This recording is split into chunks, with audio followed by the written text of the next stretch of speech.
Nice. Hello and welcome back to Dukes on Twitch.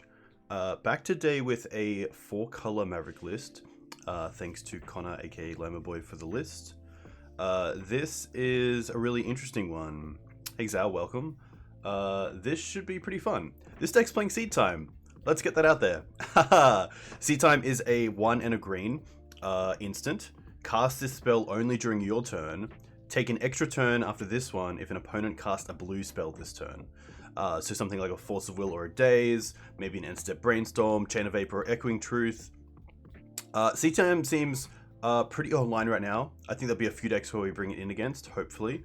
But just a really good way of making sure that you can try to pressure your opponent with obviously your creatures, and just keeping your opponent from sorcery speed things like Dead of Winter for a turn or even casting their own Oko can really add up. So this should be pretty cool. Hey Connor, hope you're well. The list itself is really nice. So we have some extra colors in the main deck. We have a Leovold, an Uro, and then Oko and Kaya together, which is really cool. Oko and Kaya are even more impressive in this list because in Maverick you can get these Planeswalkers out on turn 2, where traditionally a lot of the decks right now, other than Loam, are really getting these out on turn 3 at the earliest. We've also gone up on Abrupt Decays. I usually run 2, but I think 3 is more than fine, especially with the amount of Delver going around. And then the 4 Swords, of course, for the extra removal. Kunoros in the board is pretty sweet. I haven't had much play with this card, but I know that a lot of Maverick players have been a massive fan of it.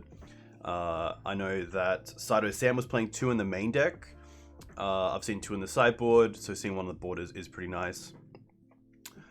Really cool card. I like that it obviously stops Arcanist, which is nice. It's quite good against Reanimator, which isn't seeing too much play right now. But even as a 3/3 body with Vigilance, Menace, and Lifelink, and you can save it with your own Karakas, it's not the easiest just to kind of chump block with something like a Young Pyromancer token. Or, yeah, kind of just deal with in general. So, Kunoros is pretty sweet. Should have been green, but we'll take it. Meddling Mage is pretty sweet right now. I know that Mark Strassman has been having a lot of success recently with Meddling Mage, especially against decks like Show and Tell, Doomsday. There's a few where you can just kind of shut them off. The hard part with Meddling Mage is that if you're wanting to bring it in against Snowko, it's always pretty rough because they have things like Swords to Plowshares, Abrupt Decay, Dead of Winter, Oko, maybe Terminus or Supreme Verdict. So if you're going for a removal shutdown, you're going to have a hard time. Let's just say that. Seed Time, of course, a nice 2-of, so that should be pretty cool. Armageddon. Armageddon is actually a really cool way to attack Snow's mana, especially if they're going for basics. I've played it in the past with a Ramanat build, but this deck, of course, is just trying to build a base on the field, Armageddon behind you, and then just kind of use what you already have on field to go to victory. So that should be pretty sweet. I do like Force of Vigor. I really like Force of Vigor against the decks like Moon, Loam, and Lands, because it gives you some outs even when you're tapped out. On the stream, we've lost a lot of game 1s just to a turn 1 Moon or a turn 1 like Blood Sun. So Force of Vigor is going to be pretty nice. It's been really interesting as well seeing some combo players on Ant and Tess play out their LEDs and Lotus Petals early on to play around Thalia. So you can sometimes snag their fast mana with a Force of Vigor, which isn't a strategy I would rely on to beat the matchup, but it's very interesting to know that Force is a little bit online than it usually is when you're playing a deck with Thalia. Vraska there as well. Vraska's really nice. I still think it's the best way to deal with Oko in black.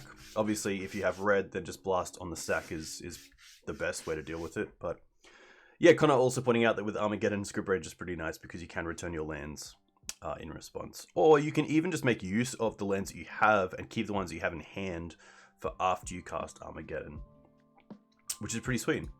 That is it. Hopefully the music's not too loud and you guys can hear me. Let's take this through a league. I should have play points. Hopefully. Okay, nice. What have you played against so far, Connor, on your 4-1?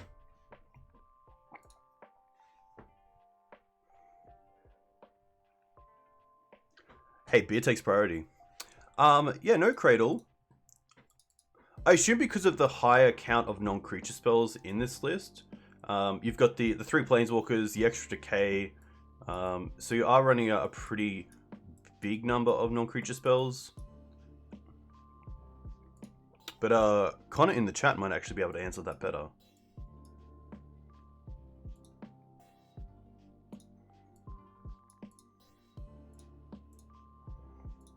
Cradle is a card that I have always liked, but I think recently there's a lot of decks that punish you for going wide, so perhaps that is, yeah, a reason. Being 4 color as well is a little bit of a rough one, but yeah, against a lot of the snow decks, I've just been finding that it's been pretty tough to keep up. This hand is pretty sweet. We have all our colors online. We have a pretty reactive hand, but we also have Thalia for the unfair deck, so I'm pretty happy to keep this. I'm not too sure what we're up against.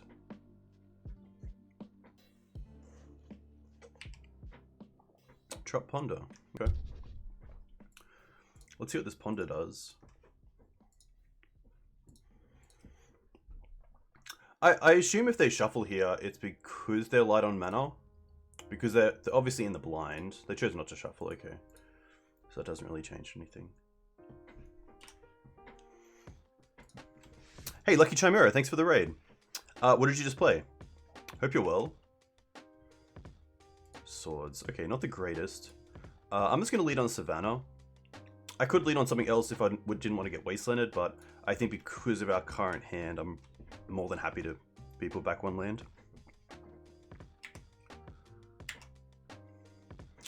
We just started a new league, which is pretty sweet. So we're playing a 4-color Maverick list. I assume our opponent's on Rug, but the Bloodstained Eye is interesting. What did you just play? And how did you go? Huh. Maybe this is Tess or Ant. Because the Ponders and Mana Base is definitely a succinct to that.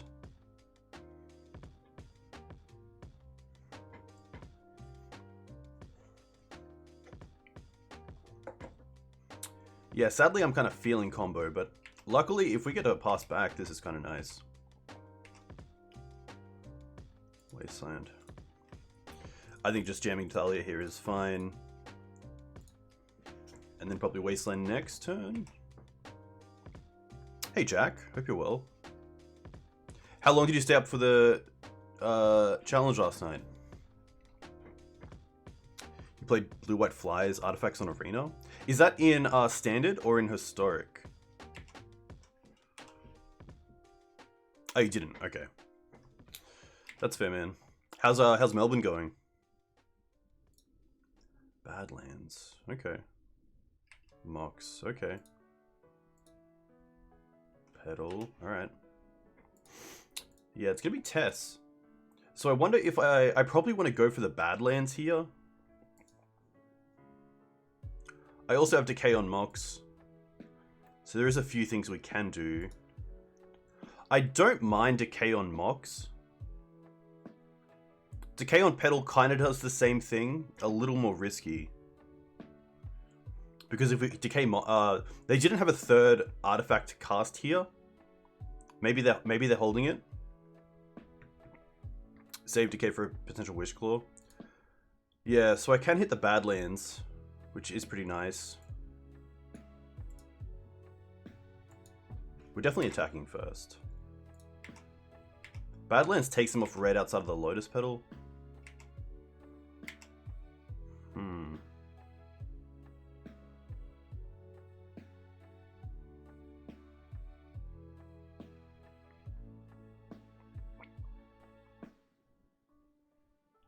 Yeah, I don't mind Wasteland.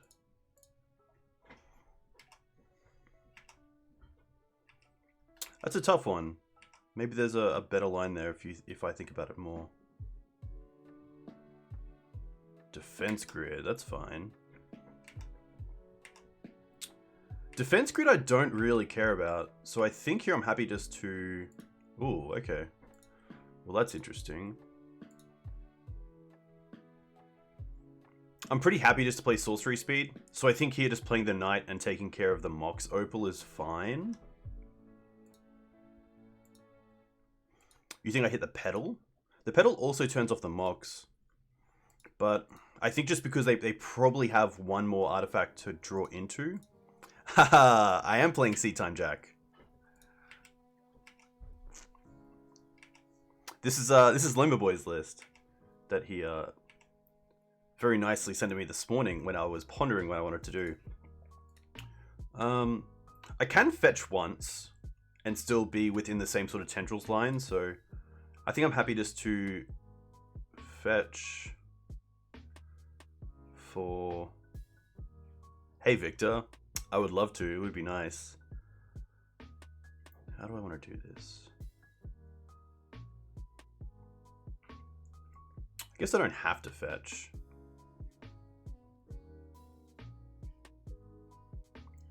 Does it change the clock? So my thought is, if I fetch for a black source here, then I can play the other verdant next turn. No, I think I'm overthinking this. Green, white, black. We're taking care of the Mox Opal. Okay. 3 cards, 4 cards for my opponent. What I'm really scared of is just an LED Echo to refuel the hand. But at least we can get them down. Hey, Slow Shadow, thanks for the sub with Prime. Let me know where you're from. If you play Legacy, what you play in Legacy. Not great. We can fetch out for... I wonder if I just keep going after their mana here. And if there is a consideration to hit their Lotus Petal.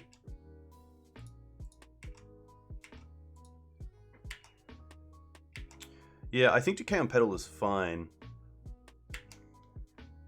I don't have black mana yet. This is why I wanted to fetch last turn, because then I could hold up Decay and also play a fetch land for Dryad Arbor, but... I think just going after their mana is more than fine. Especially while I have the chance to do it.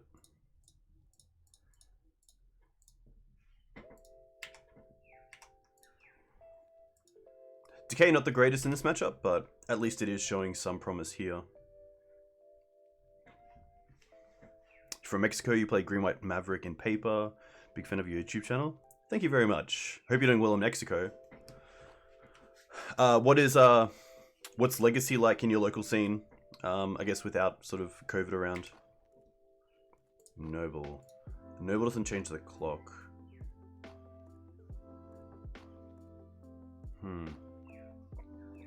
So there is some thought as well to just hold up Swords to Plowshares through defense grid so I can swords my own creature.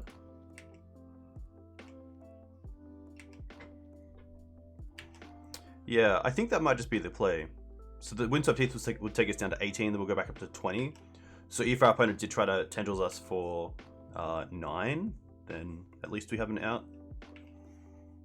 Which is probably okay because this Noble isn't really doing anything here. Crime marks. Alright.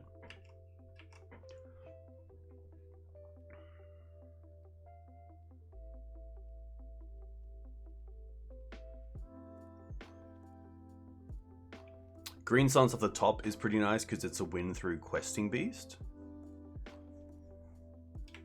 Just a pass back. Defense grid, another reason why I do like Force of Vigor in this matchup. Although we have to do it in our turn.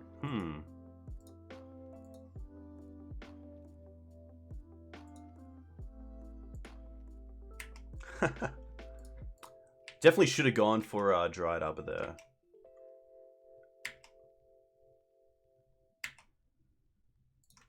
Now I think I just take care of one of the Moxen.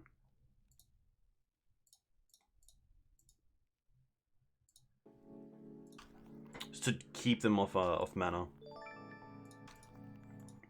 Hey Raminus Panda, a huge thank you for the 2-month sub. That's really nice.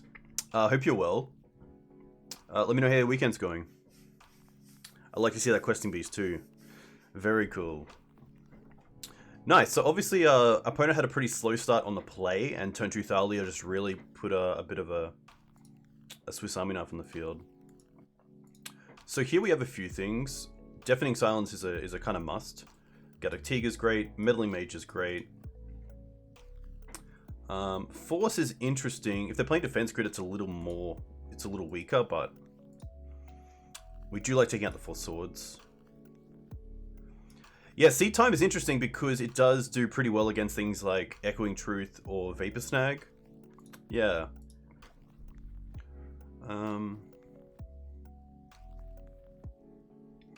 I can probably drop down on 1 decay at least. The Engineers I do still like because of Empty the Warrens if they are going for an empty line. I don't think this is a matchup for Uro. I think Uro is a little bit too slow.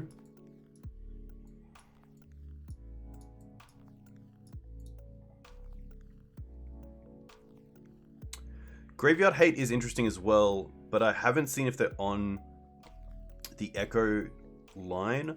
I assume so. I think it's safe to think, but I don't want to over-sideboard here.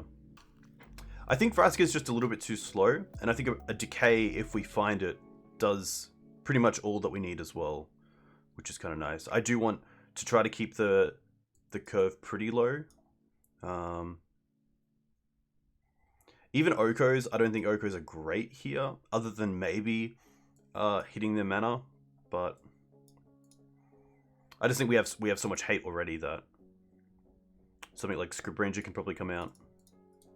Just kind of cutting down on the fluff. Kai is interesting because if they play out their Moxen early on to play around Thalia, then we can hit them with Kaya. And we can also use it to exile some things from their graveyard, if that's going to be relevant. I think maybe just on the draw as well, 1 Silver Library can be dropped. Yeah, I do like Force. It just doesn't line up with Defense Grid, but maybe it's like just going down on Decay. Decay we can't find. It kind of does a similar job. Yeah, maybe Questing Beast is just too slow.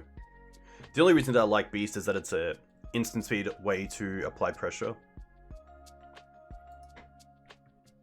I could go down on a land. We have dropped the curve. So maybe just for consistency, I'm going to bring in the other decay.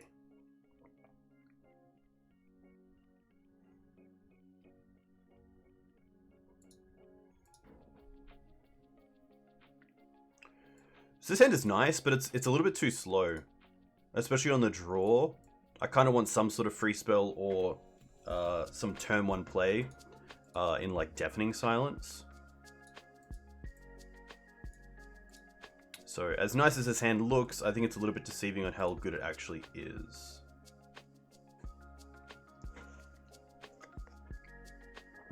Hey, thank you very much, Lucky. Hope you have a nice weekend. And I think based on the speed of this hand, I'm just gonna mulligan. Unfortunate, but yeah, no, Jared. I believe he streams a bit. He came second. That's very cool. What was he playing? Again, just one of those kind of slow hands that I feel if we mull to 5 and find something like Deafening Silence, it buys us enough time to recoup the losses that we take from mulliganing. Okay, we're gonna keep this, and I'm gonna bottom the second Green Suns, and probably the Plague, but it's an interesting one. Turn 2 Collector Oof is really nice. We played Dredge. Very cool. Yeah, I met him a few times at Eternal Weekends, and a few times just on his stream. I kind of want the play because I can't find it in the deck. It might just be the Green Suns. But to be fair, if I'm going to keep the Noble Hierarch, then I might as well keep the Green Suns in case I can Green Suns for Dryad Arbor. Yeah, the way I get punished by dropping the Noble Hierarch and keeping the Green Suns is that if we draw Dryad Arbor. I think Noble's okay. Noble means we can also just start applying pressure on as early as turn 2, so I think because we have the Collector Oof, we don't need the Green Suns.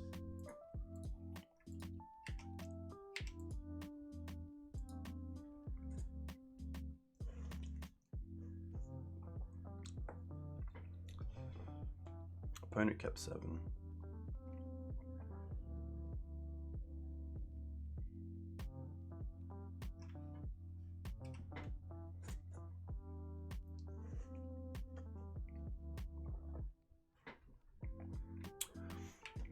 I'm not gonna 6 because my opponent may think we have something like Surgical or Mindbreak Trap in the deck.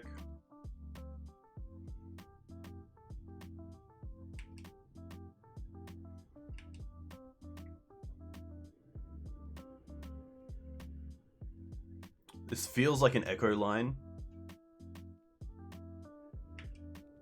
I'm gonna float black.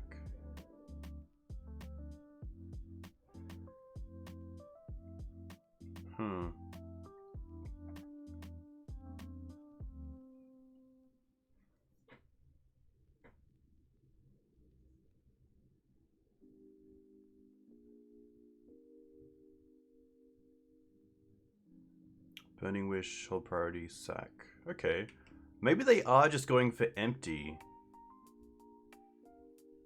Yeah, okay. Okay. They have 0 cards. Okay, so they have to draw... They have to draw, like, Thoughtseize.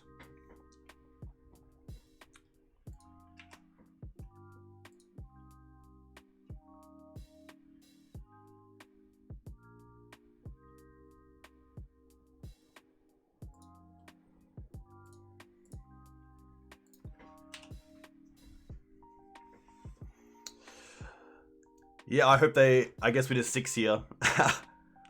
No Thoughtseize. Duress doesn't do it, thankfully. Even like Vapor Snag or Noble Hierarch would be a really heads-up play because they know that Plague Engineer is obviously... Okay, they don't get there. Alright, let's fetch for Bayou. Play Plague. Name Goblin. It's always a nice feeling.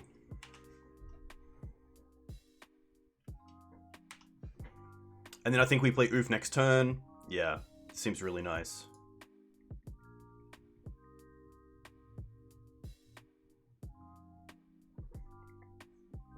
Yeah, it's interesting that they maybe they just thought we went to 5. Maybe we were mulliganing for some other pieces of hate, and they thought that that could get them there. Which, to be fair, it's a 2-turn clock. It's either you have Plague Engineer or you have to find it in your first 2 draws. But yeah, I wonder if they could have gone like sideboard Echo, because they had the LED, but pretty tough.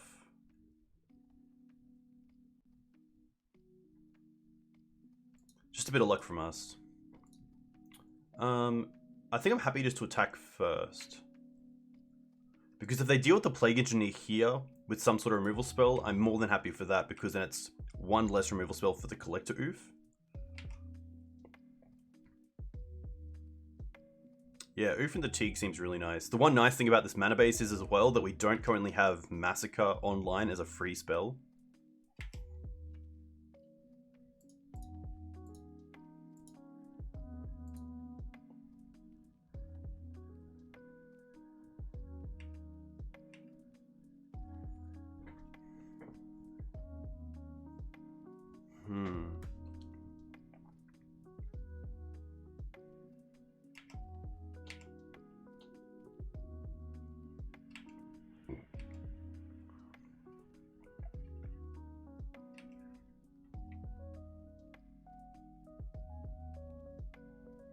Another 9.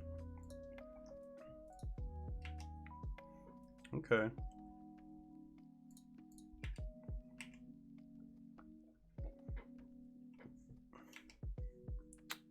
Yeah, it is really nice.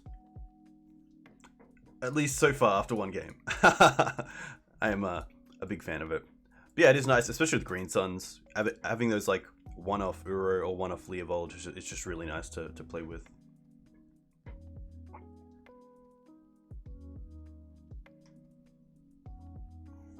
Let's go for Gaddock Teeg. I guess like Pyroclasm is a card, but I don't think we have to play around that. We currently have a 2-turn clock as well, which is nice. So.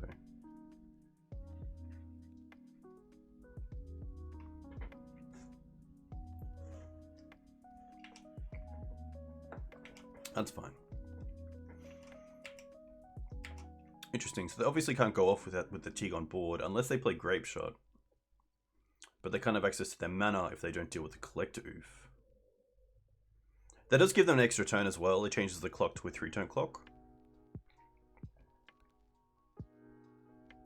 Unless we draw into like land questing beast or land green suns, so we can use the knight to...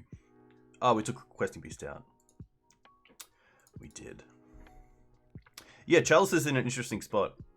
I feel like when I played it, a few of the decks that can't deal with Chalice could just deal with Chalice. They just had a hand that was like, okay, I don't really care about Chalice. Ooh, seed time. There we go. That's what I want to see. Now the question is, do we hold up seed time or do we play the knight?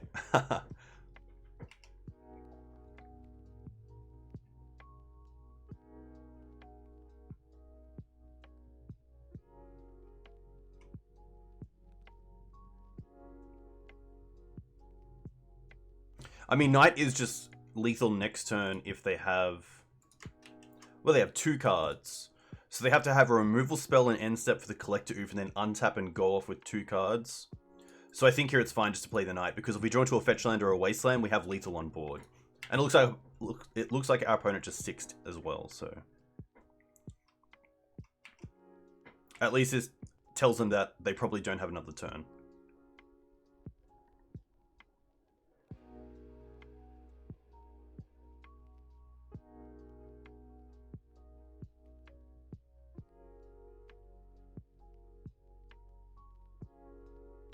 Ritual.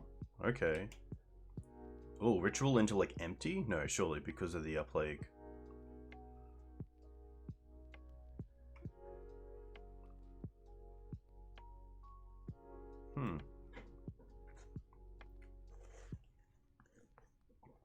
Okay.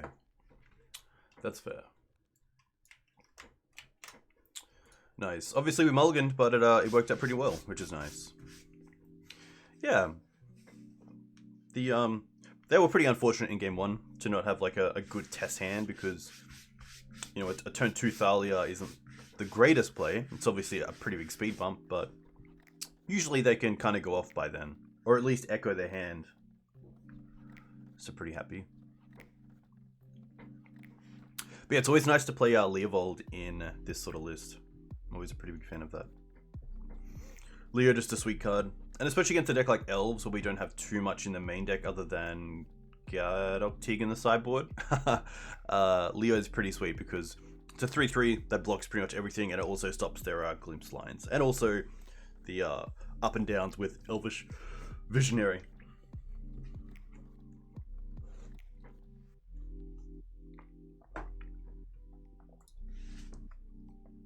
But yeah, tests usually pretty difficult. Just we do have a good number of hate pieces, but usually they're at 2 CMC or above.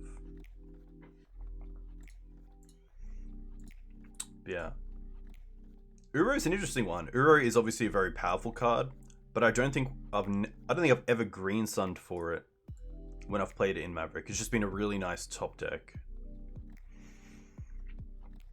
Obviously, a pretty crazy card. All right, up against Seatuck.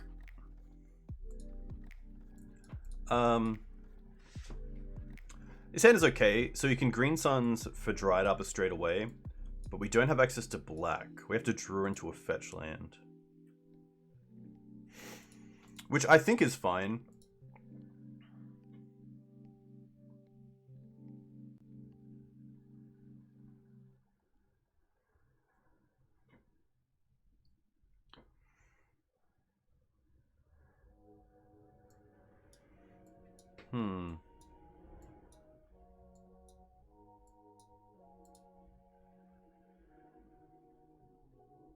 Yeah, I'd probably keep this. A little bit risky, but we have a lot of draws into black mana, which is nice. And then if we get really stuck, the second green suns can get Bird's Paradise.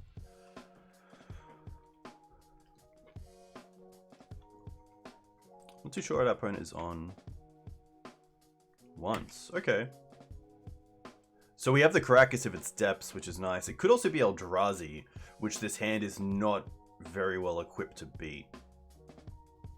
Misty, okay. Interesting. So it's not Eldrazi. Misty could be in depths. It could also be elves.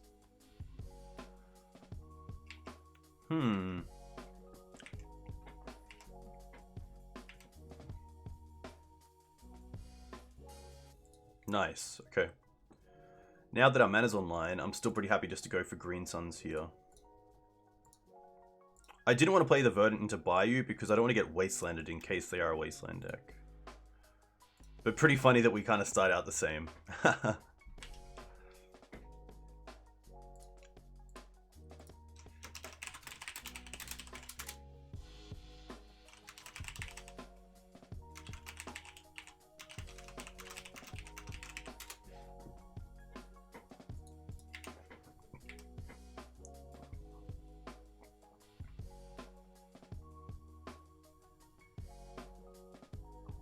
There's the Misty. Okay. Maybe this is Maverick. Okay. Unfortunately for our opponent, we do have Verdant Catacombs into Plague Engineer here, which is pretty good.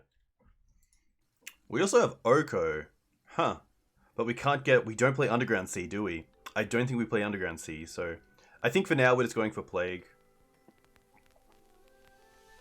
Our opponent didn't have a follow-up here, which is really interesting. So I wonder if they have Scrib Ranger.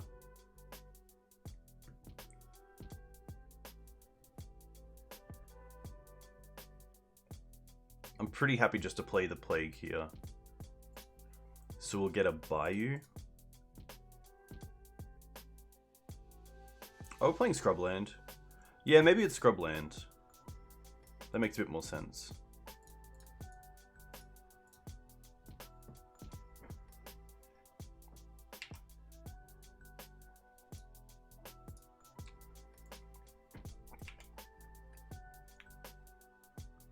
Once. Okay, that makes sense as well. Yeah, because if they had Scrib Ranger, I assume they would have returned the Dried Arbor, but you never know. Just a Plains of the once. It's kind of nice for us.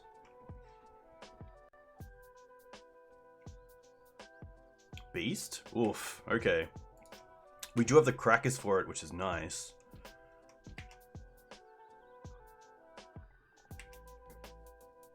Green Suns, alright.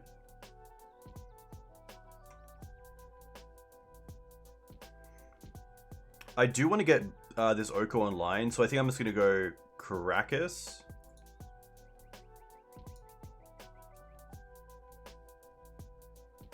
Green Suns for Noble Hierarch.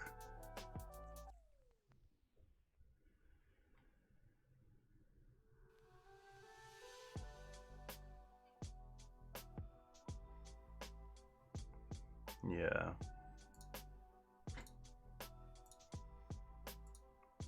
It looks like they're just green-white, so I don't have to worry about Plague Engineer. So I am going to go for Noble. Maybe not. Maybe it's better to have the birds, because if they Wasteland the Scrubland, then we're off black mana as well. I think Plague's actually doing a lot on the board, so I'm just going to pass here. I don't want to trade the Plague Engineer for the Questing Beast.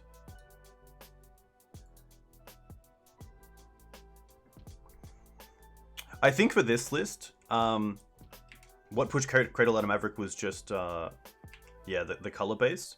But also there's a few decks that punish you for going wide currently, which is pretty tough.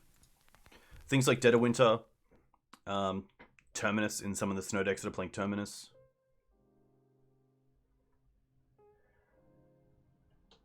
Sword is fine. Alright. So now we get to do some pretty cool stuff. If we draw a land. Ooh, Kaya. Kaya doesn't do a whole lot here, but we currently have access to 5 mana. So we can play Oko and hold up. We can't hold up the Cake, so I want to hold up the Caracas.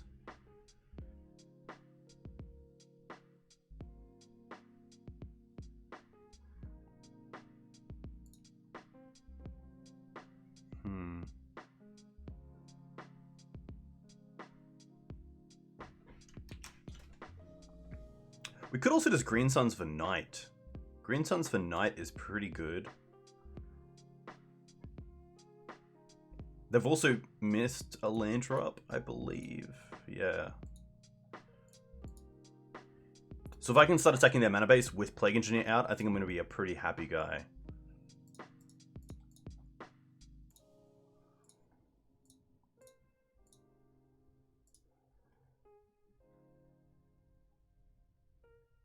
I mean, Uro is also insane, but I think Knight here is just probably the best.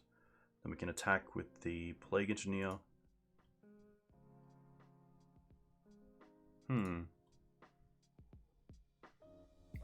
Maybe I want to keep the Plague back in case they attack with the Dryad Arbor.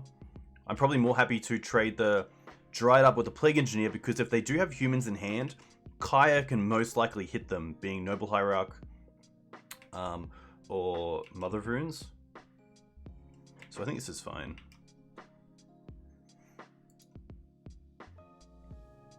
Wasteland. Wasteland's pretty good because it takes care of this questing beast.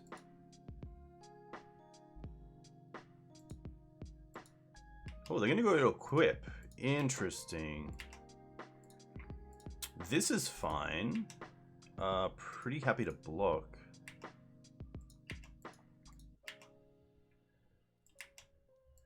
See if they have a follow-up. They don't. Wow. Swords. Swords is perfect because now we can play the Oko and also have swords backup.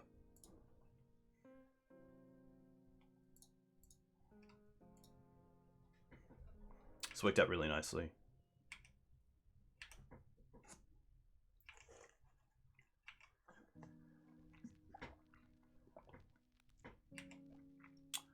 Nice. I assume it's just a replay of Questing Beast.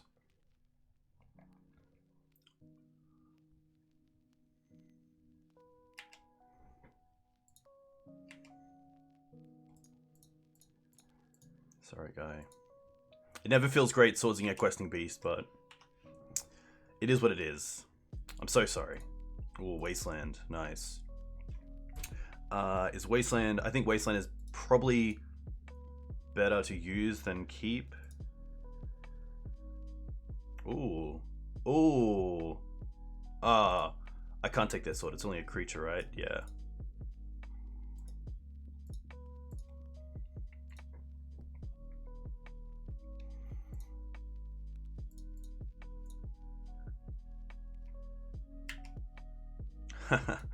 Yeah, this is pretty nice. So now we have Decay up and also Dryad Arbor to, Scavenging Ooze to eat with.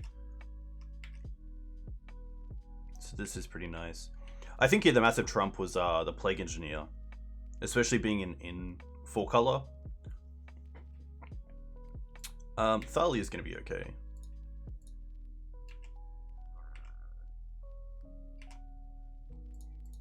Add 2 green.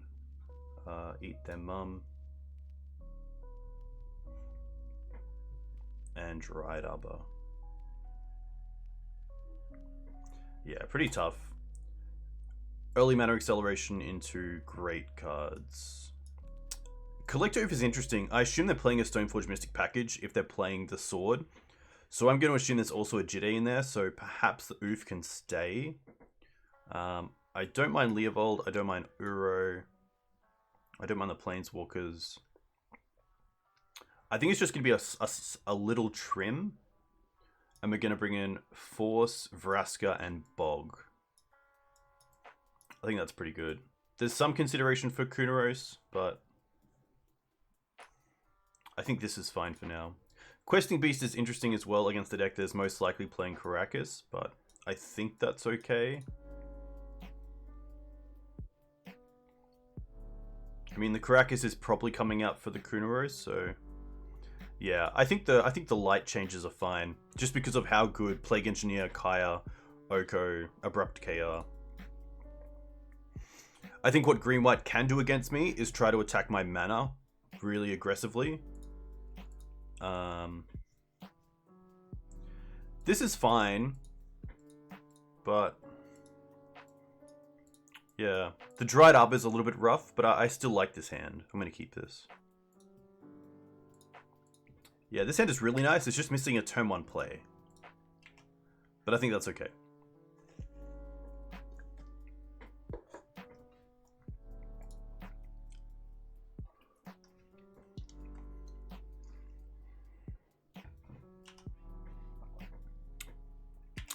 Yeah, I'm not sure. We saw Wasteland just then, so I think here I just want to play around Wasteland a little bit.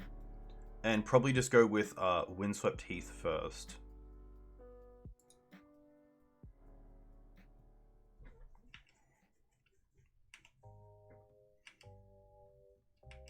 Yeah, and I think because we have all the mana in the world, that the Dried Arbor can just come down as the last land we actually play. Oof. Okay. Okay. Alright. Plague is going to be nice. Hey, Damo. A huge thank you. Hope you're well. Hope you're having a nice weekend. Thank you for the sub. Very much appreciated. Okay. So I think I want to just draw here. Because if we draw another fetch land, then that's perfect. We don't, but I think that's okay.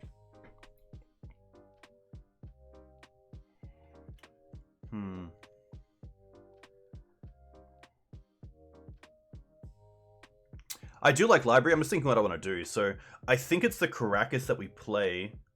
I could also just go for basic and hope to find a black source off the Sylvan library, which plays around the wasteland they have in hand.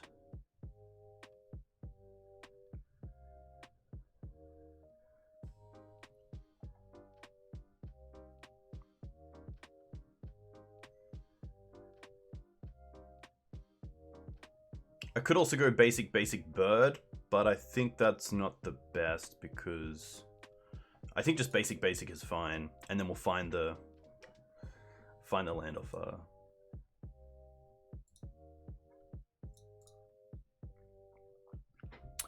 Next weekend Wind Jewel. I think I will.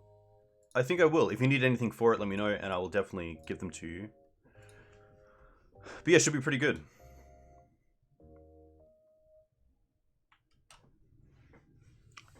We can go for beers after.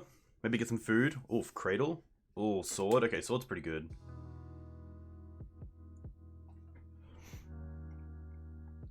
Two, three, 4, 5, 6. Okay, we got a 10. You need a tabernacle and 3 diamonds still. At least they're cheap. The sword's actually pretty nice because it stops Plague Engineer.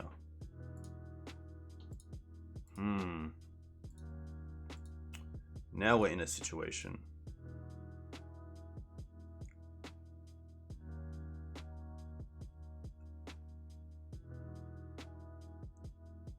I sadly have seen Mox Diamond prices. I think I'm taking out the Cradle.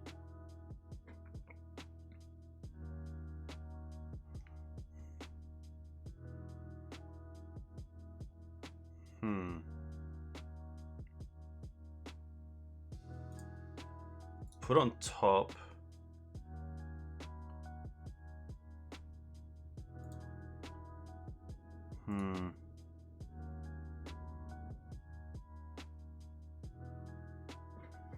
So we need a shuffle, so maybe I have to go with the Knight here. I could go for Green Suns, but Green Suns can't get me much.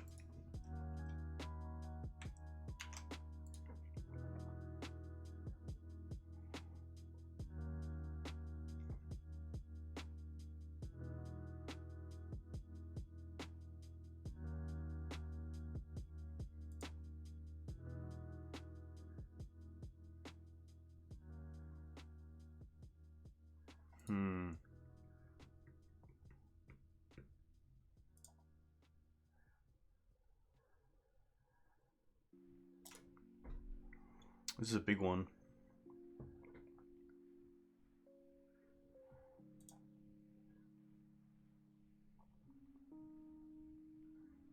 I can't pay for this because then the sword is just lethal.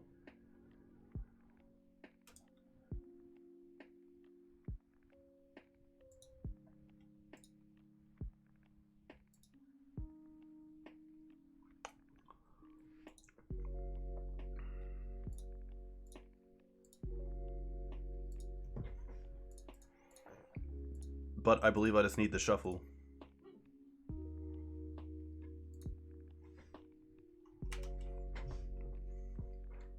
I fetched for the planes because of the Wasteland of the Once Upon a Time that I knew about. I didn't want to get Wastelanded when they already had the mana acceleration. So I kind of played the lottery of get basics and then hope Sylvan Library finds the fetch that we need. But yeah, that's cool.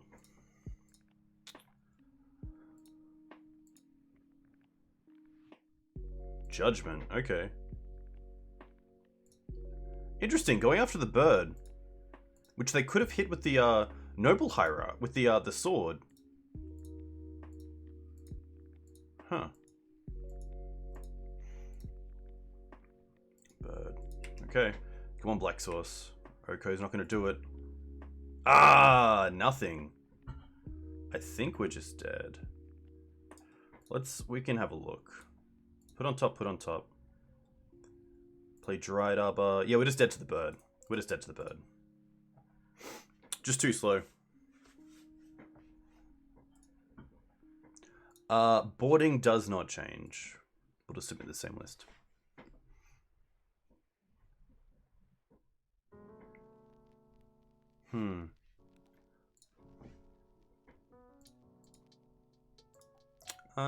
Interesting hand.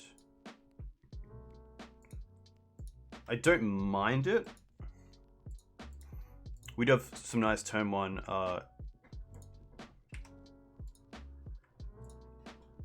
interaction. And then Scoos to hopefully take us through, if not the knight. Once is okay.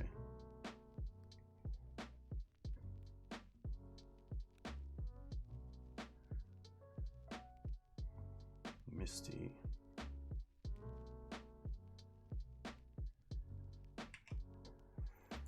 Alright.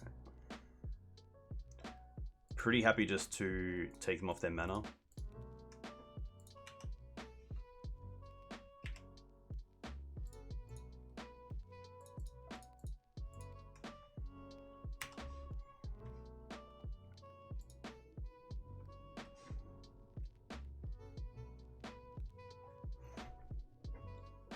It's always interesting. Swords on a mana dork doesn't seem that great, especially when you want to kind of keep them for things like the Reliquary, Scavenging Ooze, Questing Beast. But I think if we can slow them down enough, we can hopefully create a board that's just a little bit too much for them to overtake.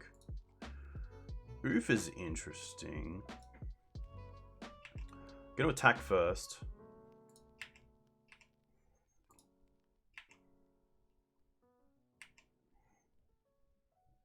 And then just fetch for a probably a Spyu's fine, and play this knight. If they have swords, they have swords.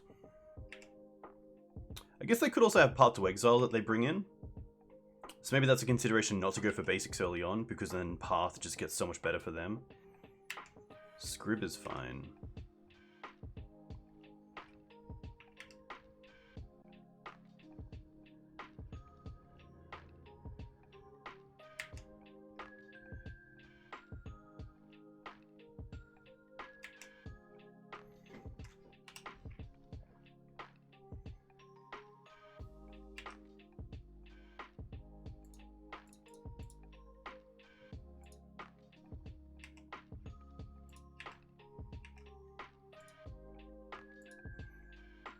Nothing great to eat here, so I'm just going to pass.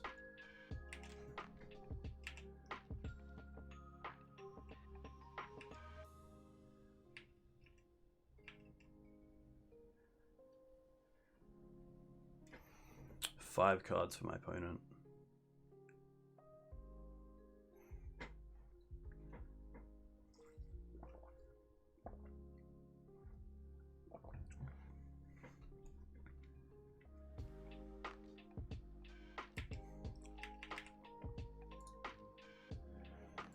This is fine.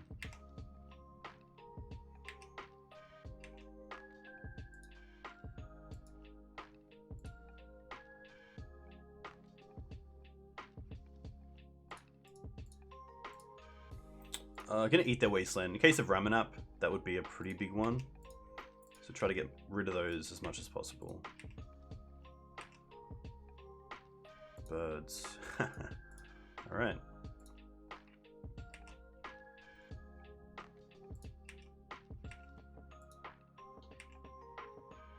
Birds is nice because it also turns on decay.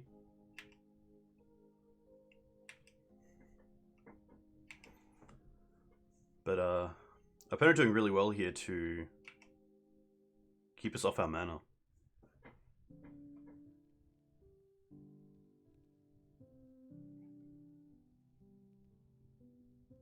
Knight.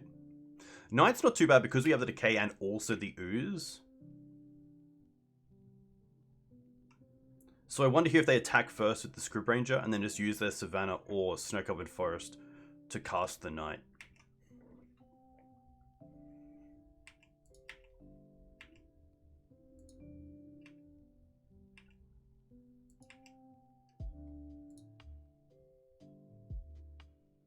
So they can float 2, untap the script, return this, and then just replay it. Unless they want to get out 3 lands. Oh, they're going to go Dryad Arbor. Interesting. Okay, well that's a great target for this Abrupt Decay.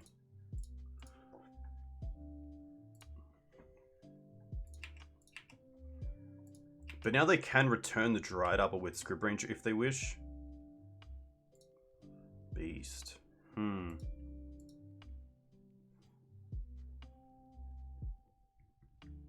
You'd use Force? Yeah, I think Force pitching Collector Oof is fine. So see if they actually return the Dryad Arbor here or not. They don't. Interesting.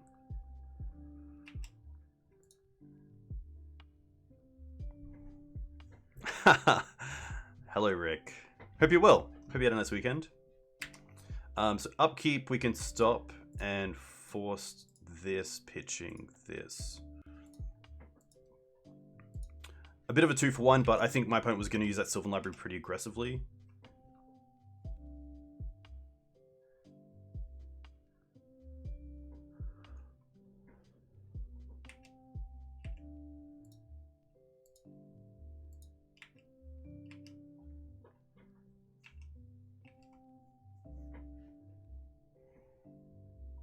Ooh, tapping out for Knight? Oof. Okay. Alright. Wasteland's fine.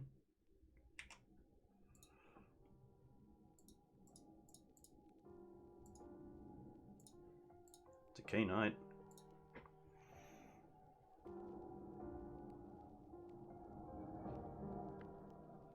And then Eat Knight. Wasteland that, that's fine.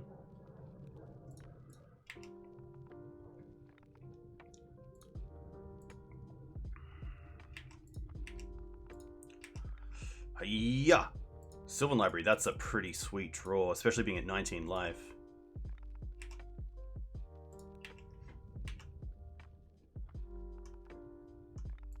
Alright, now we just 6 and pass. And hopefully this Sylvan Library can take us to where we want to be. Our opponent does have chump blocks for days because they can block with Dryad Arbor. They're going to tap it, okay.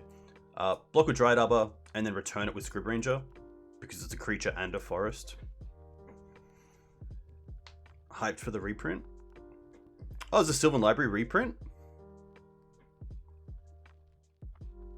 Oh, maybe in like Commander? Oh, Commander Green. Okay, that's cool.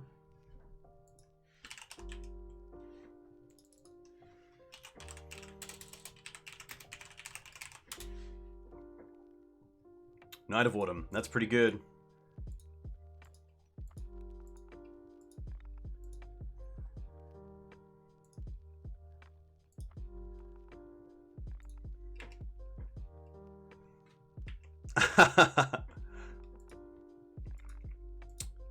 What can we draw? Decay's pretty good. Decay means they can't chump with the Dryad Arbor.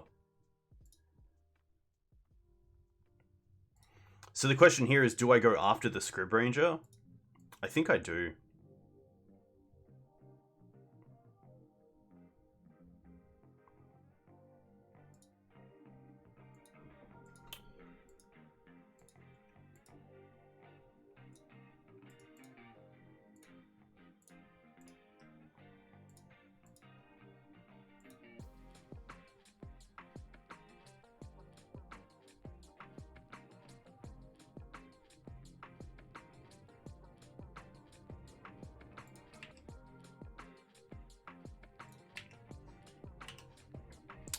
Attack for 4. It is lethal, so that's kind of nice. Alright. Ah! Fetching. Okay. Questing Beast? Yep, okay. Alright. Krakus. Krakus. Oh, Windswept Heath. Okay, that's pretty good. I think we just attack in the air here for 1.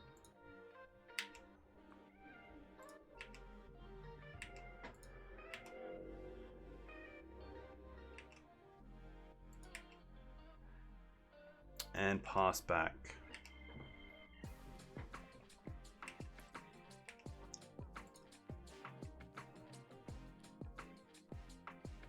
Two cards for my opponent. Swords. Rough. I'm probably going to eat some things here. Probably just 2 creatures.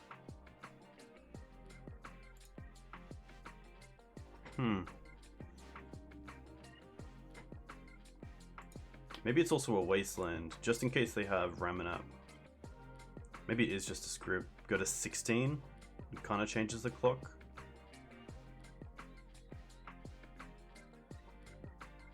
Yeah.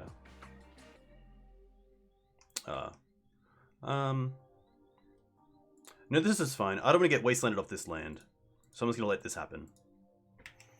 So if they do another wasteland, I want to keep this around. Alright. If Bird gets us there, I will do something. Ah, no!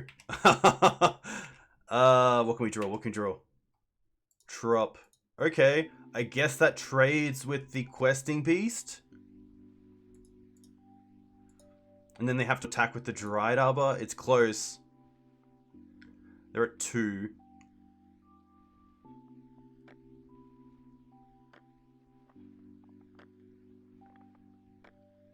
Yeah, I mean, if we don't play this here, then we just kind of lose anyway.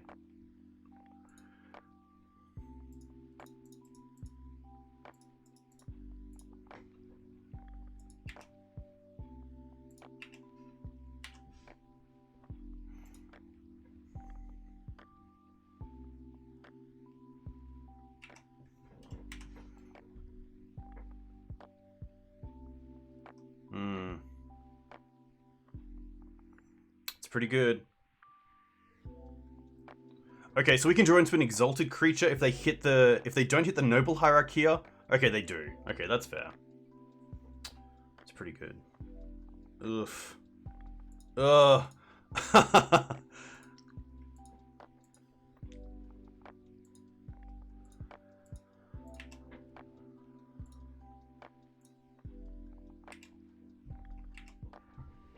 Good back and forth. Pretty sweet game. Yeah, massive turn.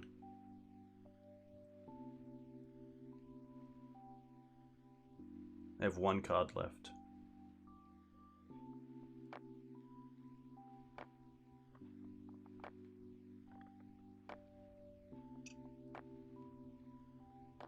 Sword on Bird. Okay. Interesting. I probably just block here, unfortunately, but it stops them from drawing a card and also just dealing 2 to the bird anyway.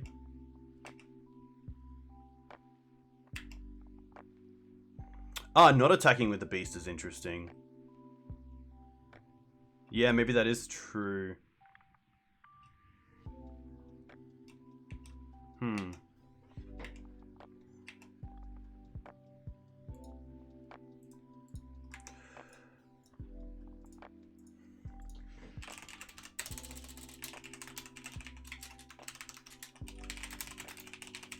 Enjoy your weekend.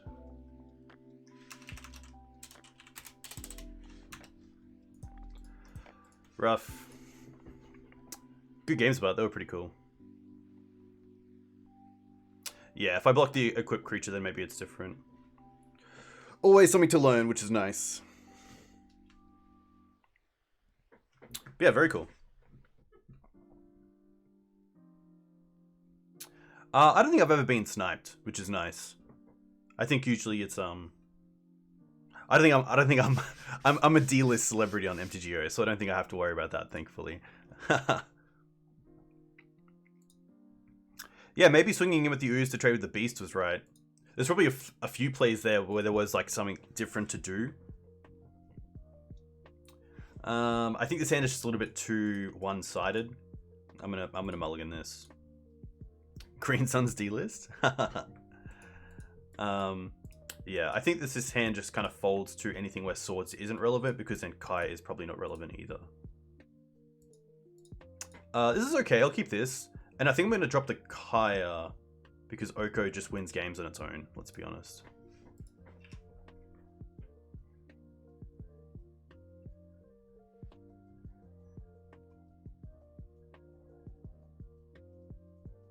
Oof. Mono black? Entomb. Oh. At the beginning of each player's upkeep, if that player has one or fewer cards in hand, it deals 2 damage to them. Target player discards a card. Interesting. Okay. What am I discarding? Dad, not Lily.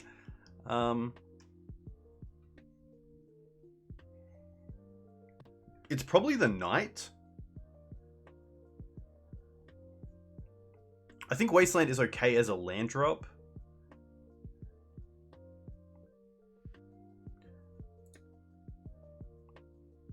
I think I might keep the Wasteland for next turn in case we don't draw into a land. Because I want to know that I have 3 mana online. So I'm going to drop the Knight because we have a turn 2 play of Thalia. And then I assume that's going to get hit. So then we can play Oko turn 3.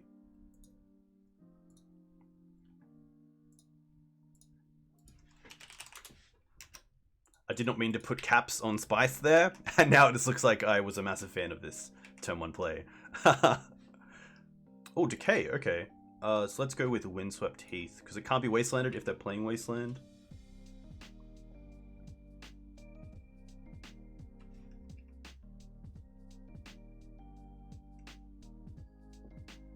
This also means I can get Dried Arbor if they tick down, but I don't think that's where I want to be.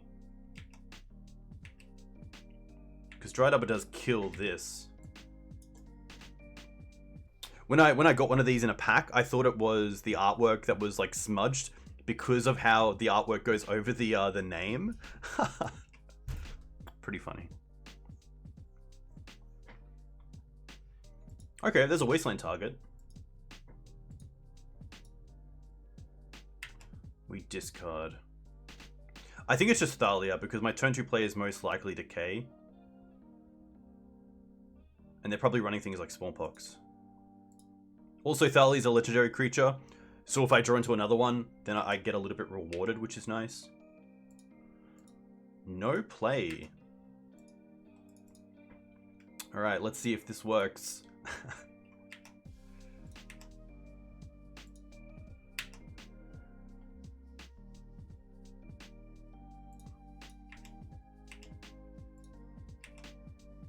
Oh! Nice, okay. And now I'm pretty happy to Wasteland them. They didn't have a turn 2 play, which is interesting. So I think putting them back on mana is fine.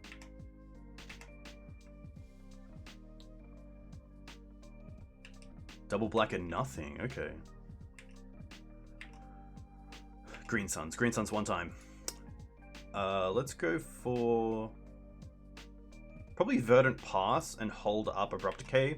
In case they play Liliana, Last Hope, or of the Veil, I kind of want to deal with it on this turn.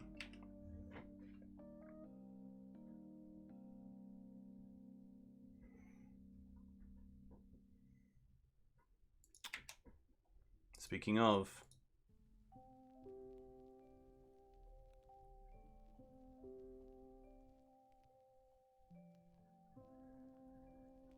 oh, I wonder if they tick up or tick down. Surely they tick down. Do not tick up. Do not tick up. Surely it's down. It has to be. I think they're thinking about it. Okay, there we go. Nice.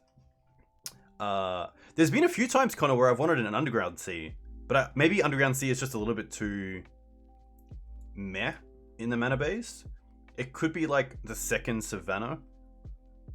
So let's go for Bayou.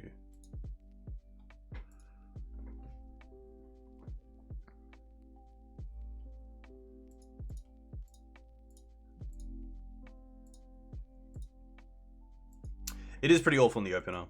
Yeah.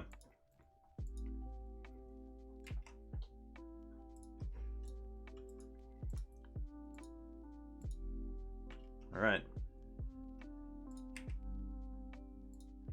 Decay's not bad because it is something we can just hold up here.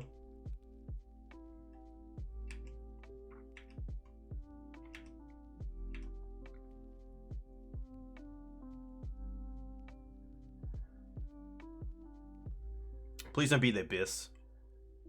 Oh, 4 mana Lily? What is this?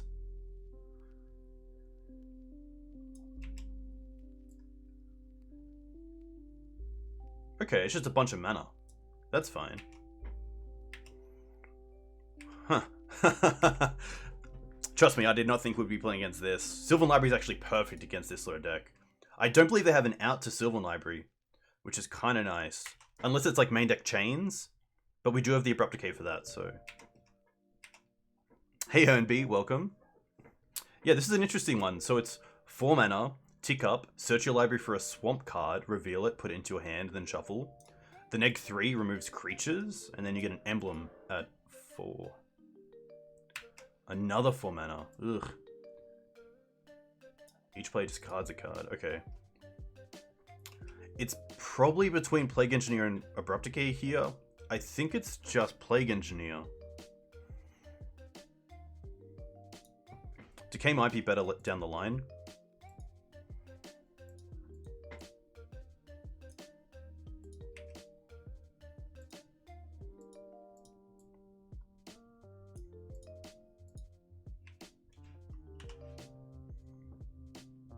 I think we're just paying 10 here no matter what. Swords is dead, so that's a great discard card. Okay, nice. Pay.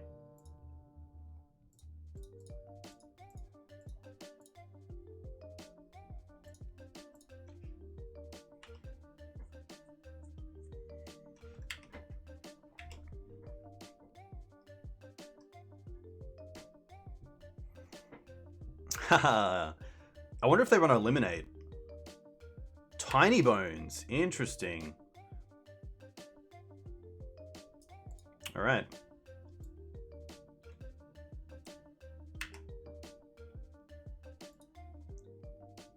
Maybe that's a reason to discard the land and then hold up Decay and Swords next turn.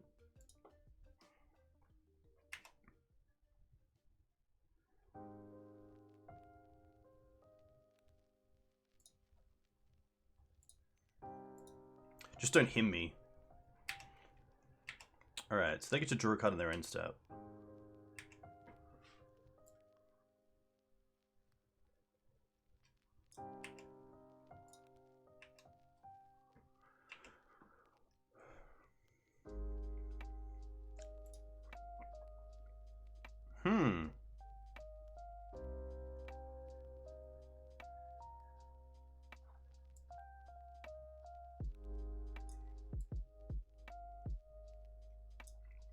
I think here we're just going Swords on Tiny Bones and then play Thalia. So if we go Swords first.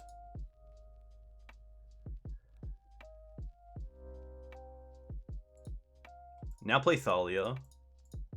And then we'll create the food, make it the food a 3/3 to play around any sort of like sack effect.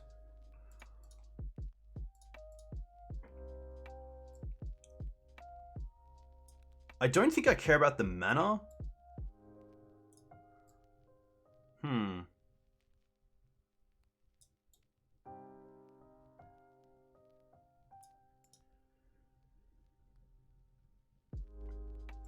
We could have taken Tiny Bones. That's pretty funny.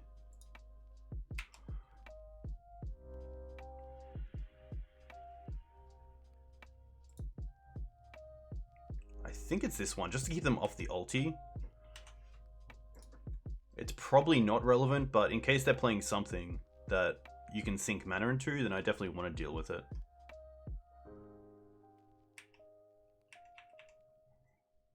Opponent must be, or at least 1/1. Oh, sorry, yeah, why 1/1?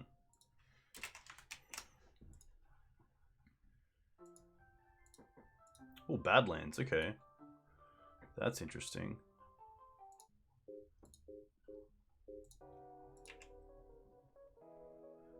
Deal with Thalia, that's fine.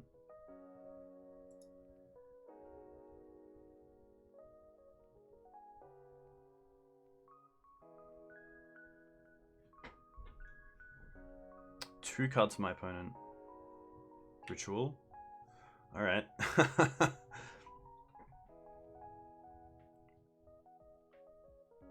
7 mana, 8 mana, 9 mana? Is this like an X spell?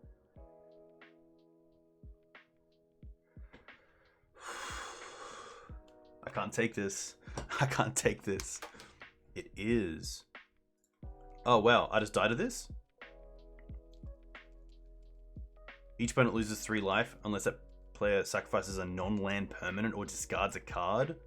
1, 2, 3, 4, 5. Okay. Discard.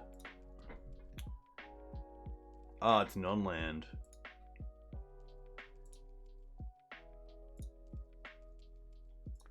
Yeah. Oh. Okay, we'll go to 1. We'll go to 1. But now this Lily's pretty good because they can nearly ulti it. They can ulti it next turn. Ah, okay, yeah. If we discard, we lose life. Okay, that makes sense. Yeah, that makes sense. So Gaddock Teeg seems relevant. Vraska is interesting, but probably not great. Meddling Mage is interesting, but other than Dark Ritual, we didn't really see anything. Collector Oof can most likely come out. Plague can most likely come out. Oh, Armageddon's pretty cool. Yeah, okay. Yeah, maybe Vraska is worth it. So I think...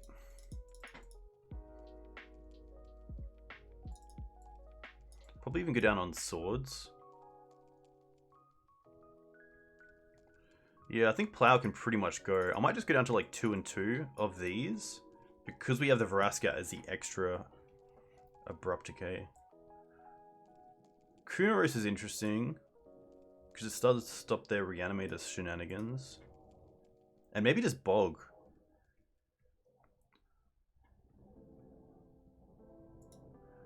Yeah, the 3/3 guy is a 3/3 guy. Deafening Silence is interesting because of Dark Ritual, but I don't think that's a reason to bring it in alone. I'd rather than be an actual combo deck. Maybe it is just Bog. Can they use Bog in there? I don't know if they can use Bog.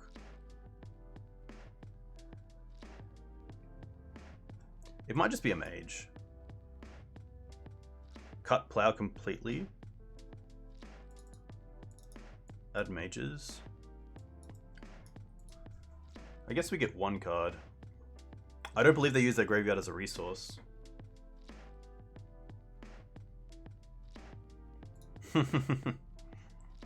Yeah, it's an interesting BR Pox.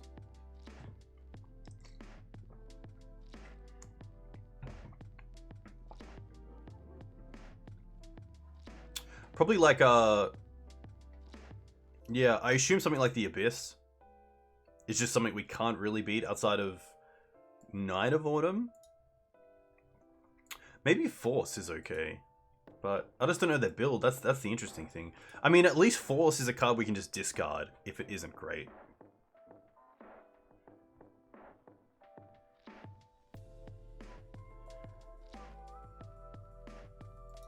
I'm gonna see how this goes. And if we see some more stuff and have a game 3, we can obviously sideboard a little bit better. Maybe even cutting a Wasteland is correct. I think this is okay. It just dies to like a turn 1 Lily off Ritual. I think I have to keep at least a 2-lander. This is fine. This is pretty good. Turn 1 Green Suns into Uro. Yeah, I'll keep this. I'll put back the Wasteland.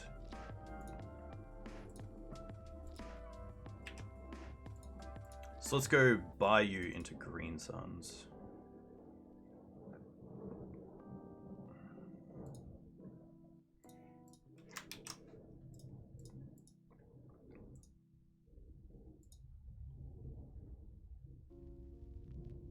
Yeah, I think at least the middle image is a 2/2 beater, which is kind of nice.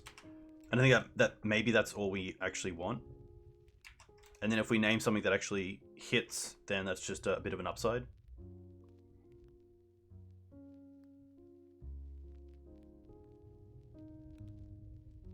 Oh, Thoughtseize. Okay. Wonder what Thoughtseize takes. Probably Kaya?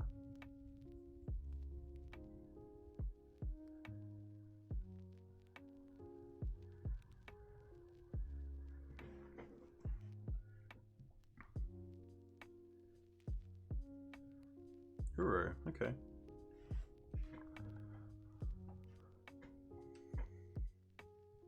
At least we know Kaya's hitting the board. Knight of Autumn, alright. So we have to go for a white. I guess we go for Tundra here, which gives us all our colors and allows us to cast the Kaya. Kaya also Usurper hits the board.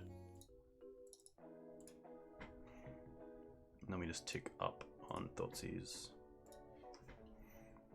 Nice.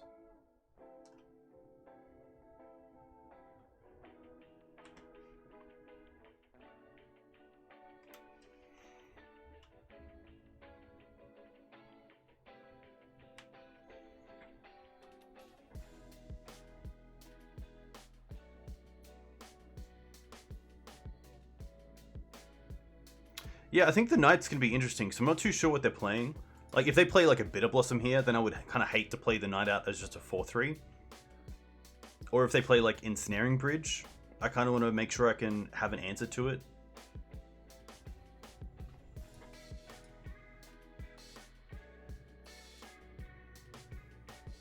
What happened there? Did they target themselves? Sacrifice an artifact? Oh, did they misclick? Ooh, Leovold's perfect. Oof. That's rough. That's rough.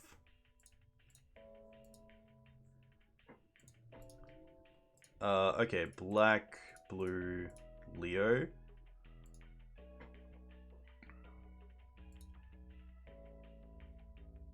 The one option that isn't relevant and they click it.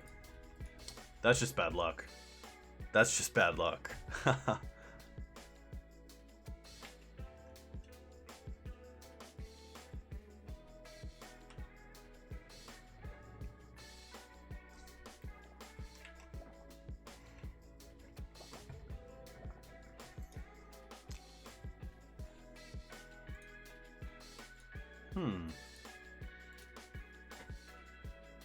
Leo seems really strong here. I don't think they have a way to get rid of it without us drawing a card, which is nice. It at least replaces itself. Ooh. We sack a creature. I'm happy to sack the Dried Arbor.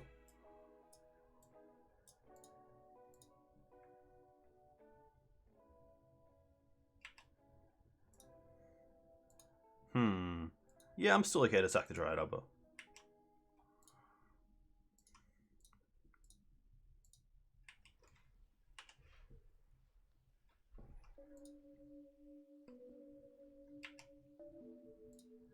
Noble. Okay.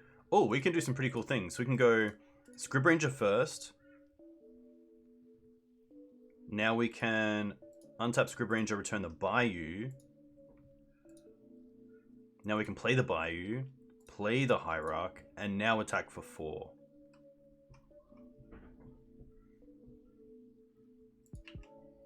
Very cool.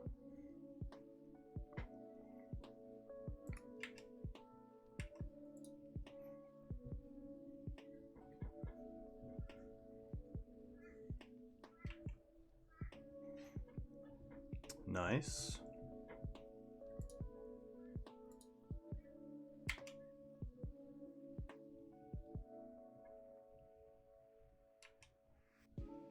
Don't forget to use Kaya.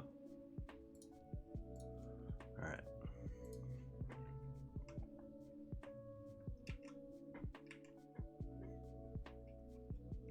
Now, if needed, we can always just return. I guess we could actually... We can Armageddon next turn, and we can even save the Bayou. Haha, that's pretty cool. Do I want to sideboard any differently? I don't believe so. I think I'm okay with how this stands. Maybe the Force of Vigor. Maybe Decay is just a little bit better. But it's an interesting one.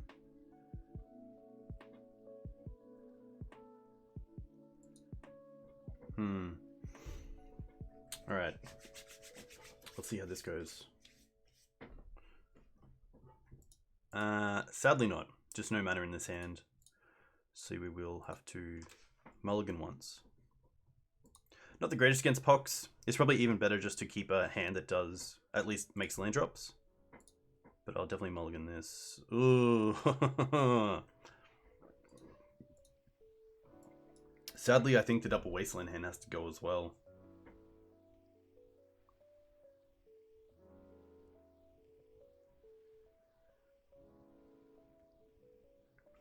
Yeah, tough one. Our opponent does play a few non-basics. So if we did keep this, we would have to kind of hope that our opponent started on non-basics too.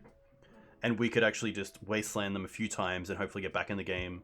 You know, draw lands between now and then. But I think I have to mulligan to a hand that just does something. And this at least does something, so I'll keep this. And I'll bottom probably these two. And then just keep the fetches.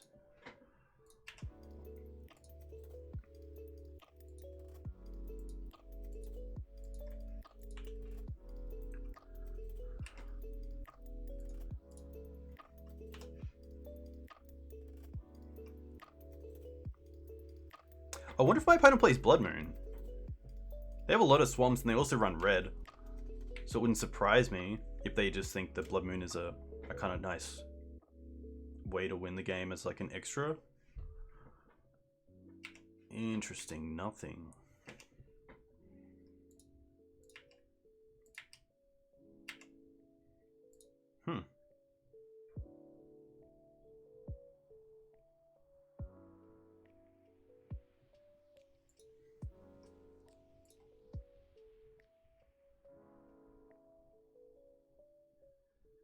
Okay. I'm gonna Green Suns for Noble. And to do this right, let's go for Trop and Bayou.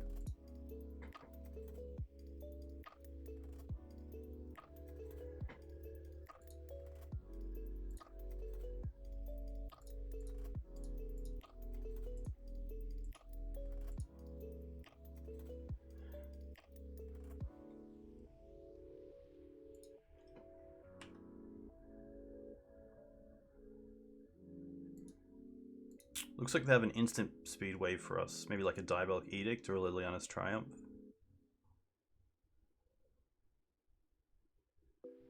Liliana's Triumph.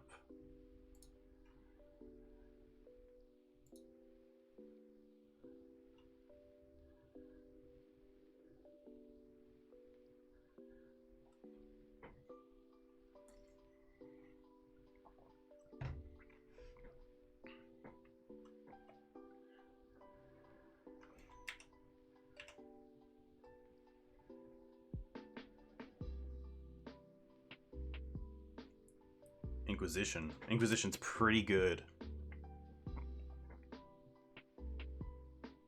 That makes me think they're going to miss a land drop.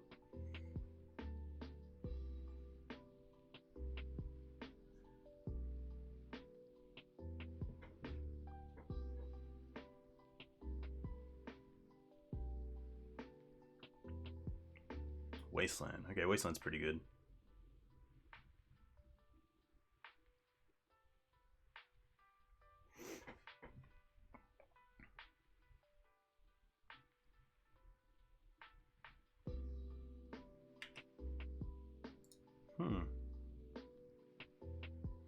I'm going to play the Windswept Heath. In case they have like him, I don't want to be discarded off my only green source. But they did miss a... Oh no, they played the Wasteland, okay.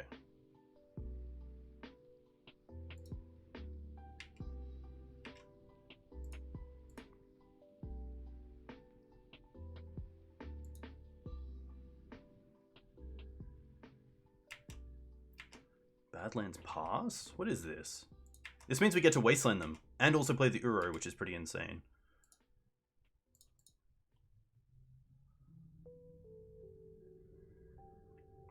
Tundra. Savannah. Blue, green, green, play Uro.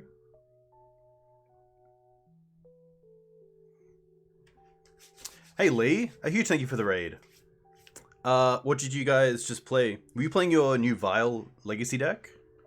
A little bit like F. Paul's Amulet deck? Or they have Pyroblast. Rough. I guess we couldn't have wasted it first anyway, so it's okay.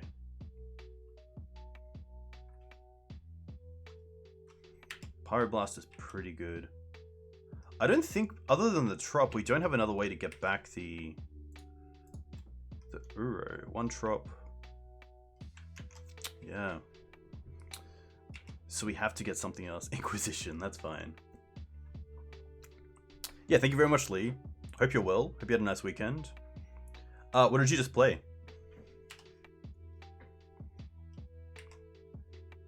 Green Suns. Huh.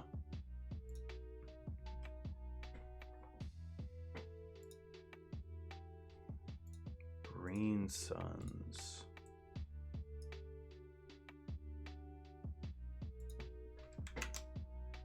Green White Titan Vial, very cool. I played Esper Vial as well, very nice. This is an interesting...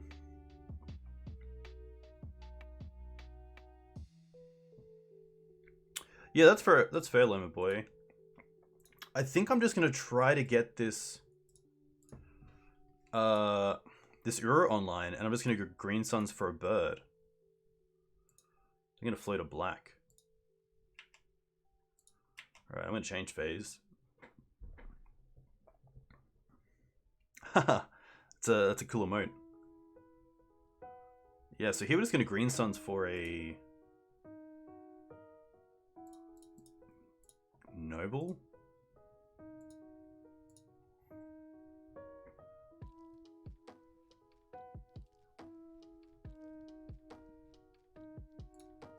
Sadly, I can't Green Suns for a Meddling Mage. That would be cool. Maybe if I was playing Painter.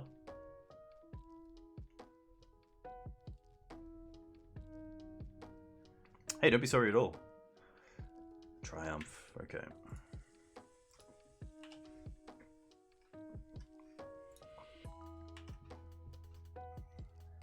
Two cards for my opponent.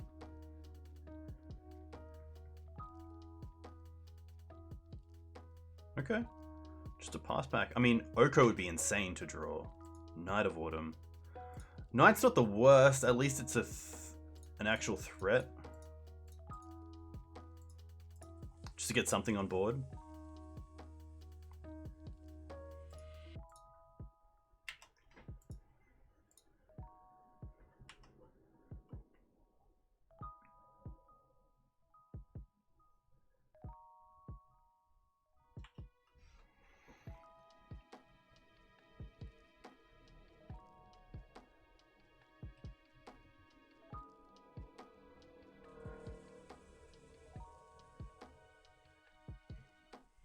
What do we got?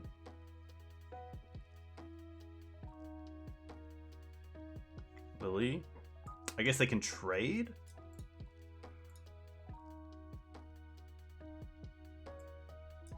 I think they have to trade, or else if we draw into an exalted creature, we can just destroy the Lily, or put them in a position where they can't deal with it.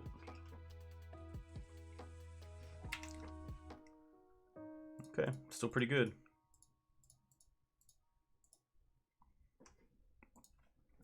This also turns on Wasteland, and it means that if we get another turn, we can hold up Dried Arbor as well to make sure sack effects don't work.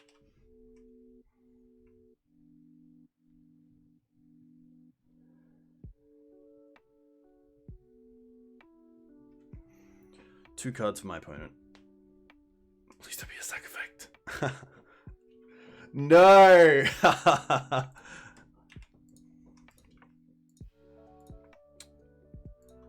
Oh. Okay. Let's just go for another night.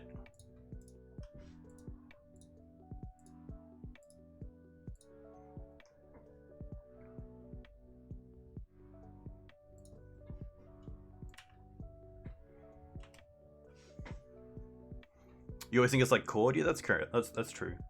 I could get Hierarch again. I just don't want to... They haven't drawn a Lily yet, so I'm kind of scared of like Liliana Last Hope.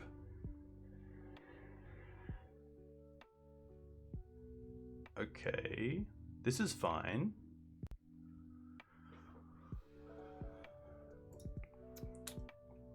I think my best draw is probably Script Ranger, so I can attack and also have some defense. I have 1 card in hand. Wasteland. That's pretty good. I think I have to take care of this.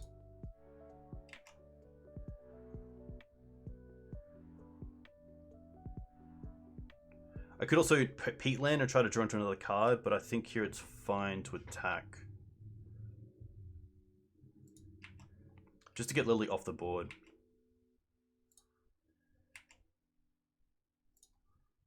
And then happy to take them off the waste of the Urborg.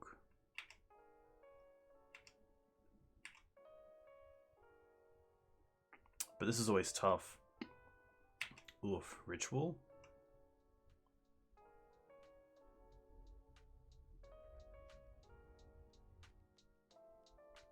Ah, interesting, of course. Oof.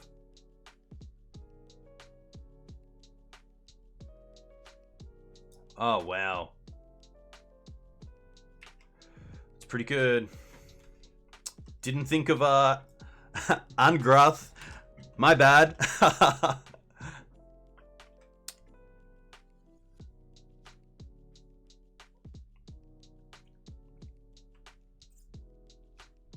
Alright. Now it sacks it. Rough. Ooze is nice, but not game defining.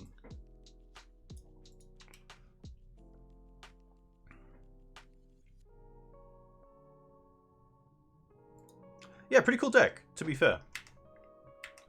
Always nice to see. Urborg off the top. Okay, that's good for us. That's great for us.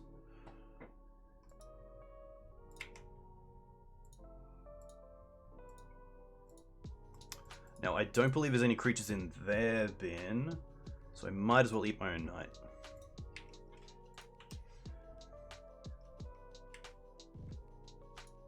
Okay, that's Dried Arbor, which is great.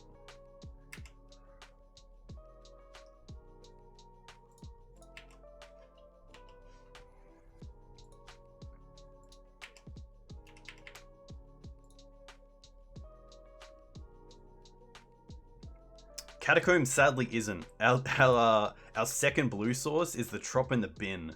So I need to find green suns to either get Noble Hierarch. Liliana.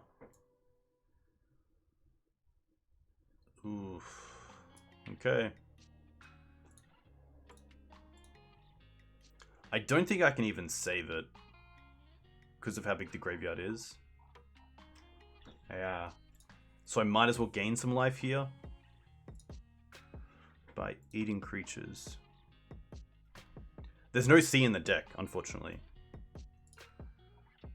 But we will get to gain some life, and then greens, and then Verdant away.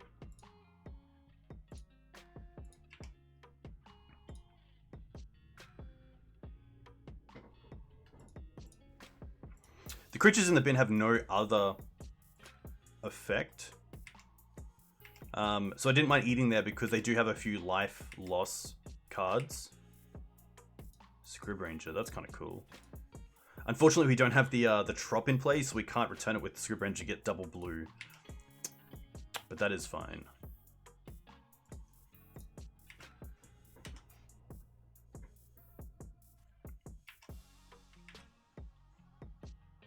Oh, Uro escape cost. Yeah, okay. Oh, please wasteland the Dryad Arbor. This is why I wanted to keep the Script Ranger in play. I guess they could also go up for our blue mana. Yeah, they are. Wow, okay. Well, that's all they had, so...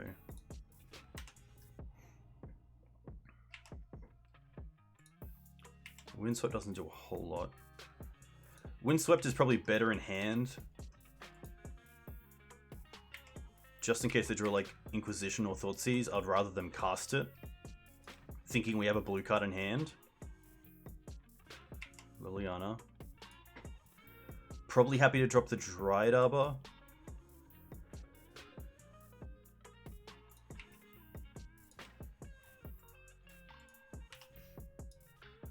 We are out of drops. We're out of blue mana other than... Okay, there we go. This is going to get us a creature in Noble Hierarchical Birds. Probably Noble because of the Exalted. And then we can untap it twice with Scrib Ranger. So we can get Uro on next turn if all goes to plan.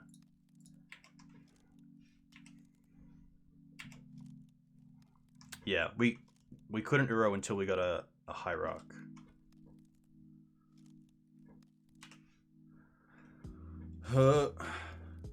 One card. Oh no. Okay, this isn't too bad.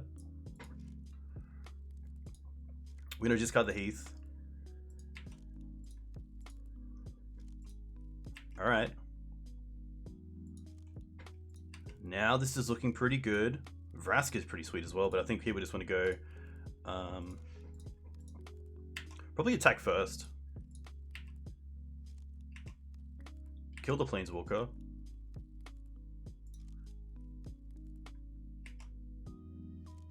Damage. And now we get to go blue, green, untap this, return this, blue, land, green, Uro. Take out Knight, Leo, Noble, Scoos, land. Nice. Alright, we draw first. Savannah. We'll put it in play. Maybe there's a reason not to play it, but because we can just return something anyway off the Scrib Ranger, I'm pretty happy to see Uro. Land for my opponent. Okay. That's more than fine.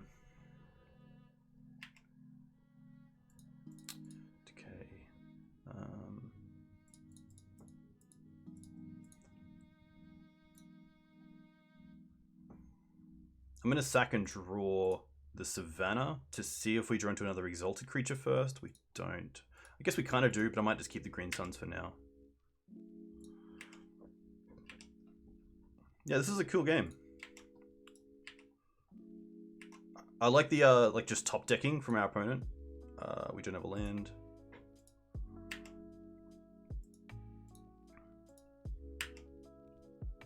Hey Strass, welcome. Hope you're well. Opponent on 10. Maybe then it's worth trying to get there. No, I'm going to keep the Green Suns. I could go for another Exalted Noble Hierarch, but I think this is fine.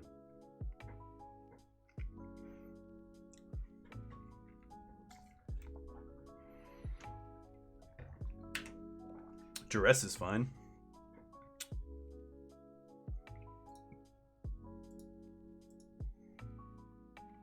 Ah, interesting. We can Green Suns for Questing Beast next turn.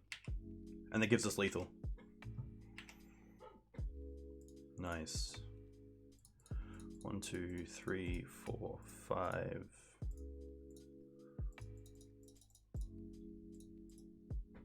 Opponent on 0 cards. Questing Beast. Always a pleasure. Don't really need to use Vraska here. The writing's on the wall, but... fun games. Always nice to win against Pox. Not a deck that I like losing against. Yeah, the other consideration, LoamerBoy, is Ramanap, especially because we're already playing Armageddon in the sideboard. That also kind of deals with the blue mana issue.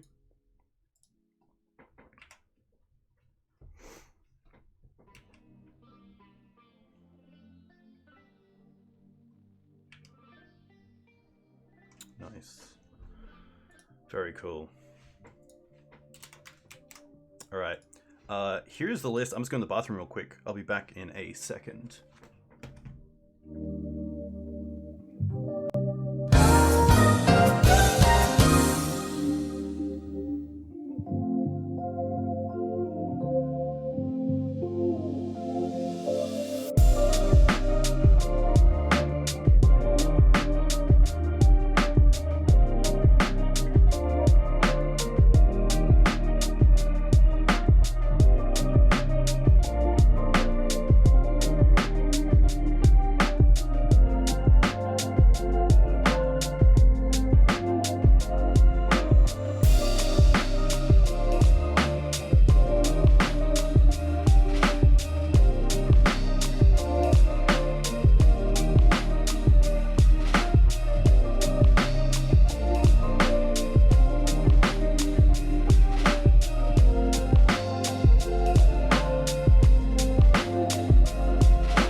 There we go. Yeah, this has been pretty fun to play. Would like to finish on a 4-1. Would be kind of cool. So first match was against Tess. Second match was against Green-White Maverick. And then the win there was against kind of Pox Brew. Which is cool to see. Would 1 game 2 even with opponent misclick? Yeah, so our opponent cast a... is it Anurag's Rampage? The one where you can target player sacks a creature or an artifact or a planeswalker. We had a creature in Dryad Arbor and a planeswalker in Kaya in play, and they chose artifact. Obviously a misclick. It would have been interesting because if they get rid of the creature, then it just keeps Leovold off the table for a turn. This hand is pretty sweet. We can Green Suns for Dryad Arbor and then go turn 2 Nada Uro. Anurag's Rampage. That's it. That's what I'm calling it now. Ugh, Snow.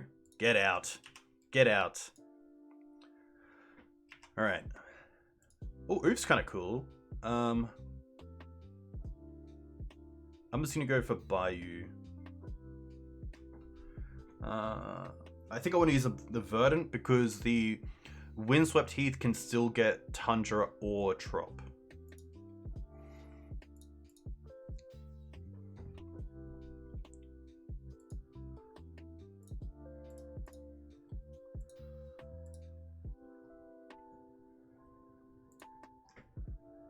Nice.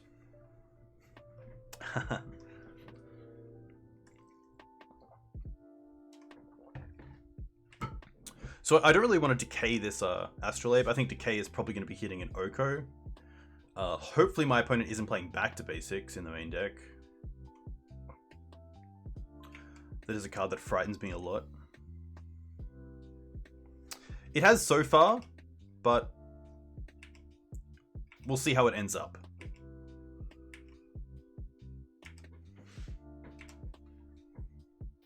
Oh, Oko. Interesting. Opponent on 6 cards.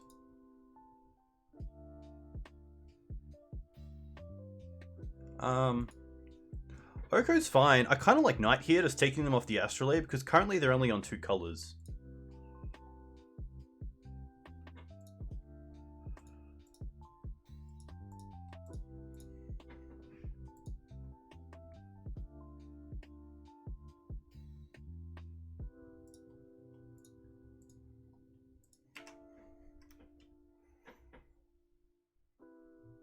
This could be an Ice Fang. Okay. That's fine.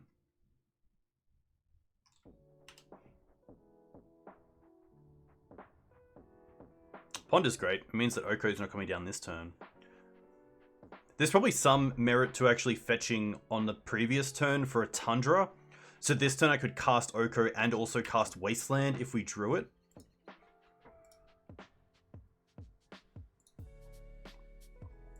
They also missed a land drop, so that's pretty huge. So let's go for probably Tundra. Play Oko. This kind of has to be forced. Okay. I don't think it's crazy, especially right now with Knight not being as great because of Wasteland not being great. And there's no real, there's no point where you're like, oh, I wish I had my 4th Knight. It just means you have a less likelihood to have it in your opening hand, which I don't think is that bad. I know a lot of players have been playing around with just 3 Knights. Swords is interesting. I kind of want to keep Swords for Uro, but if they cast Uro with the Caracas up, then we're kind of in a bit of shit as well.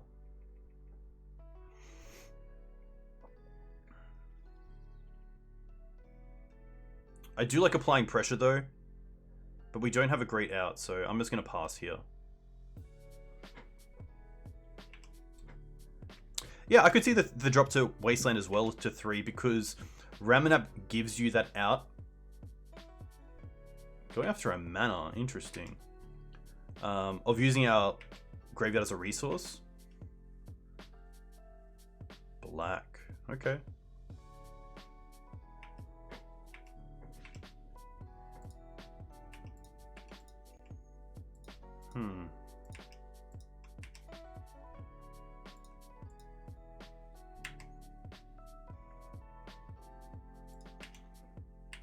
I'm just going to trade.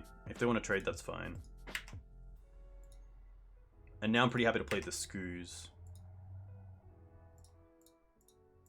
I could also go for Uro here.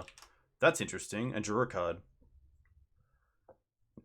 Maybe that's better.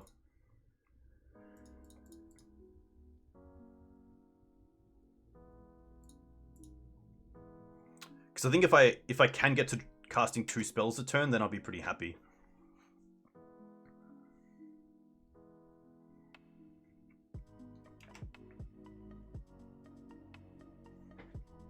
Can we draw Caracas? That would be insane. We can't. Okay. That's fine.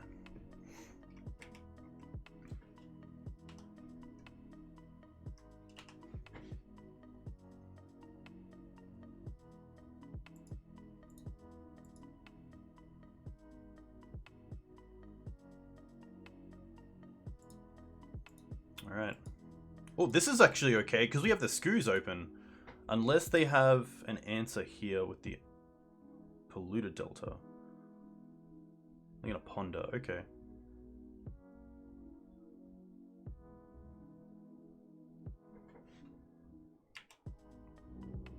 Nice, that's pretty perfect.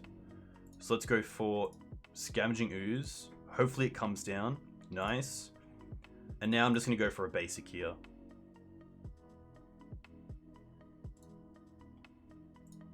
And eat the Uro.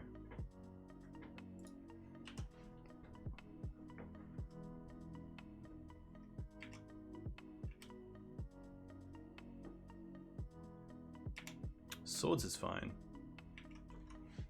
Because now it looks like my opponent doesn't really have anything. Land would be nice, because then we can hold up. Okay.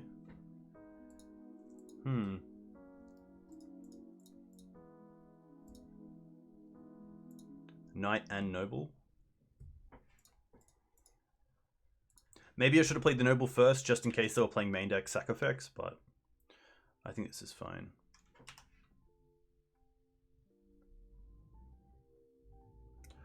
Astrolabe just doing so much work.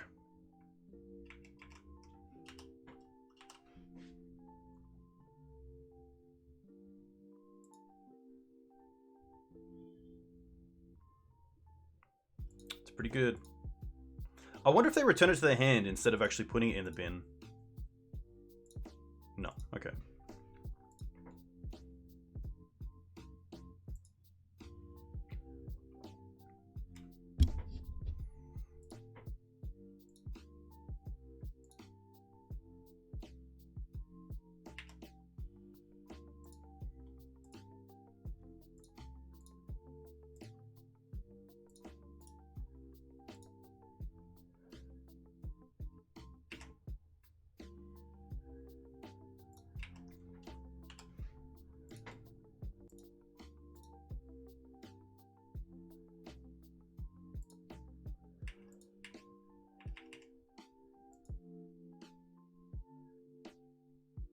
So now I just need to draw into Wasteland to hopefully get this Caracas out of the way. Or else I have to spend double swords on the Uro.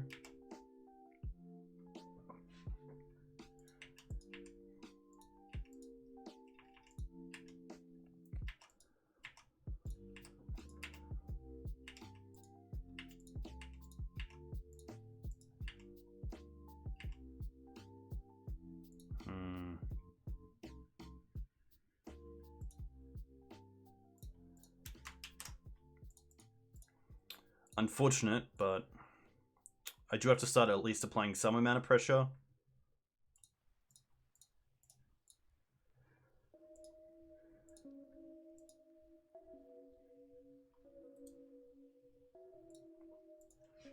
Yeah, can't beat that. Just so much value from our opponent, unfortunately. But seed time's gonna be fun. So seed time is fine. Engineers can go. Kaya is okay. Collector Oof is fine. Wasteland can go. Armageddon can come in.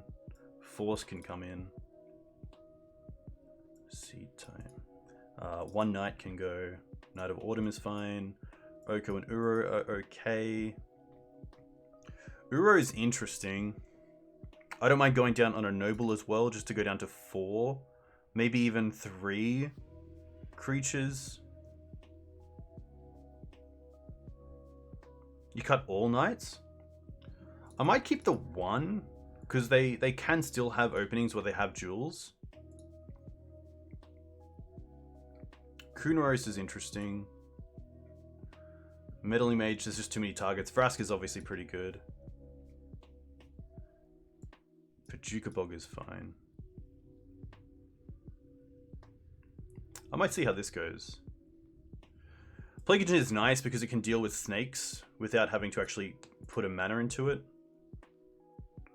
I could see myself cutting a Green Suns because there's not one thing I need.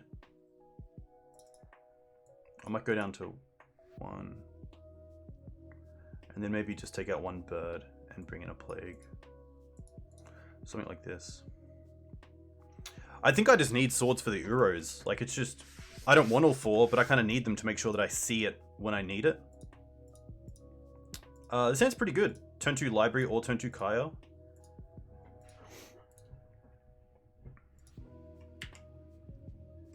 I'm just not sure what you name with Meddling Mage, because there's so many cards that they have to get rid of it, which is rough. I mean, if you name like Oko, they have swords. If you name swords, they have Decay. They have Dead of Winter. They might be playing Terminus. Please be Astrolabe. Okay, that's fine.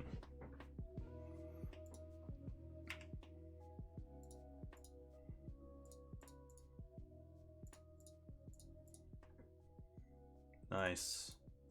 Nice. Have your forest.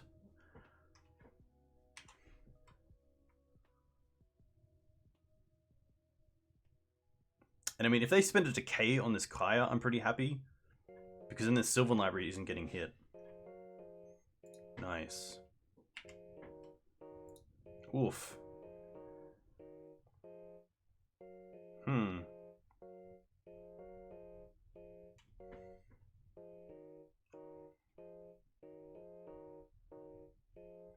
I like Library here. Vraska is pretty nice, though.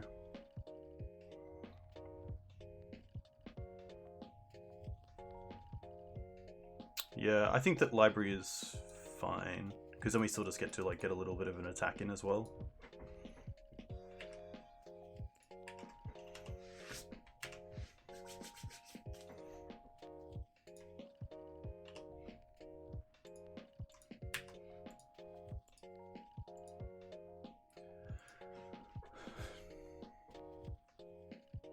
Another Decay. Okay.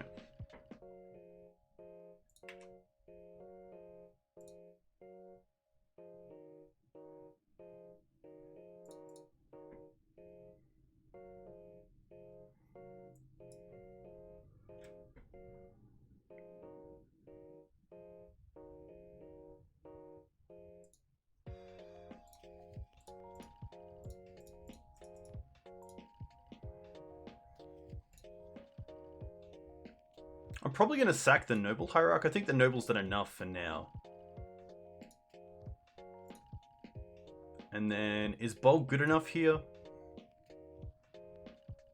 I think it is, just to make my land drop as well. I think this is fine. I could try to save it to be a little bit more strategic with it, but I think just making my land drops is fine, and then maybe even getting rid of it with this Vraska.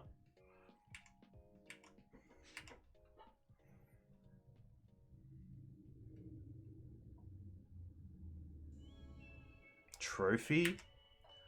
Rough.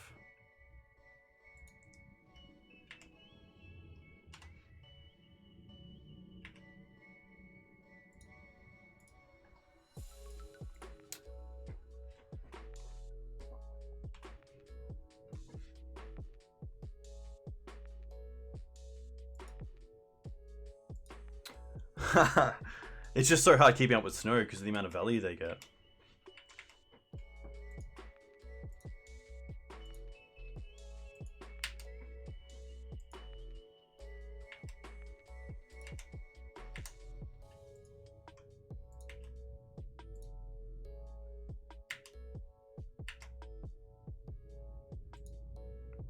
It's too late.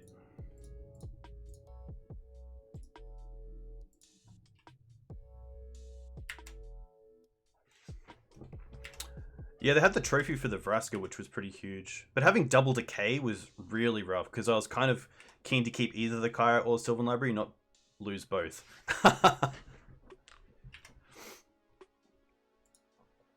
Yeah. I can't keep, you can't keep up with this as a fair deck.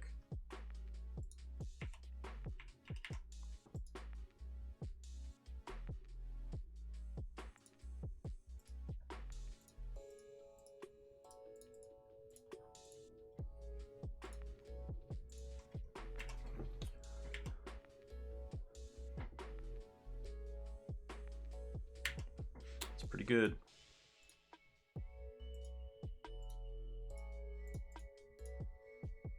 I guess I don't need to swords that yet.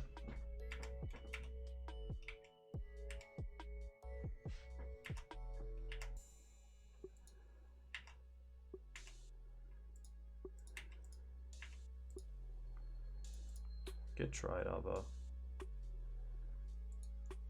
I might as well. I'm definitely swordsing this Plague Engineer at one point, so I might as well swords it now.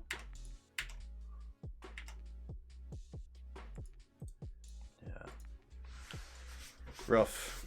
Hey Kel, hope you're well.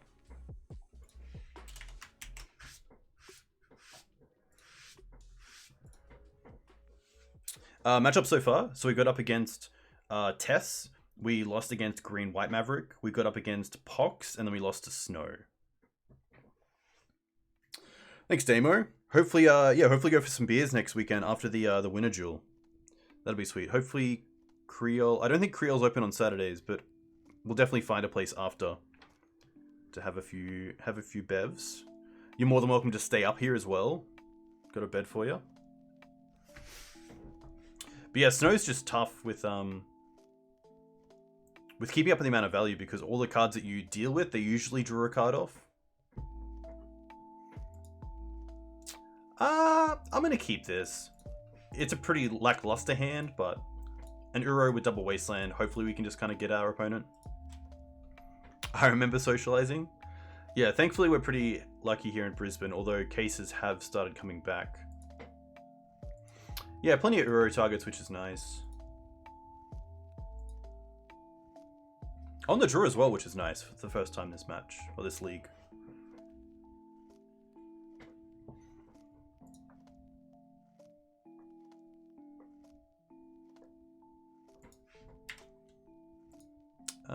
Let's just go Savannah into Noble. This means at least if our opponent wins on like turn 1, we give away the least amount of information about our deck. We could just be a Green-White Maverick deck.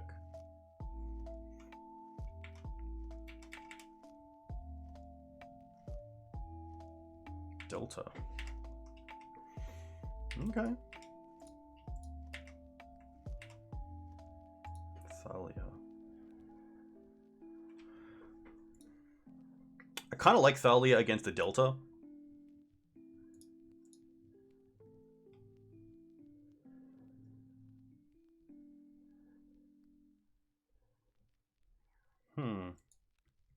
I don't want to show the Wasteland yet, so I think I'm just going to go Windswept into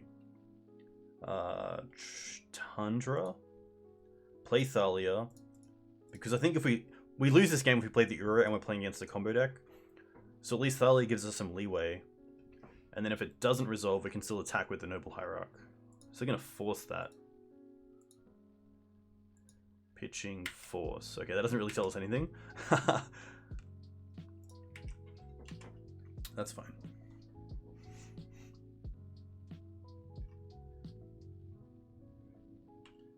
Force, pitch, force. Hey Justin, thanks for the follow. Let me know where you're from. If you play Legacy, what do you play in Legacy? Stand still! Ugh. That's interesting. We can attack with Dried Arbor as well. So we have a clock in play, which is pretty nice. Caracas is going to be fine. This is actually pretty funny because we get to get Dried Arbor and then start taking them off their mana.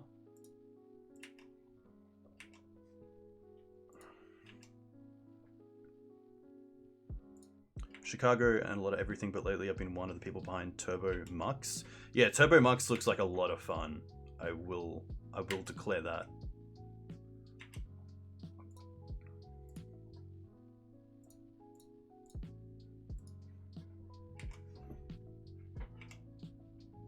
This is where Standstill can be really interesting because we currently have a 7-turn clock and it looks like they're missing land drops, which is not great for them.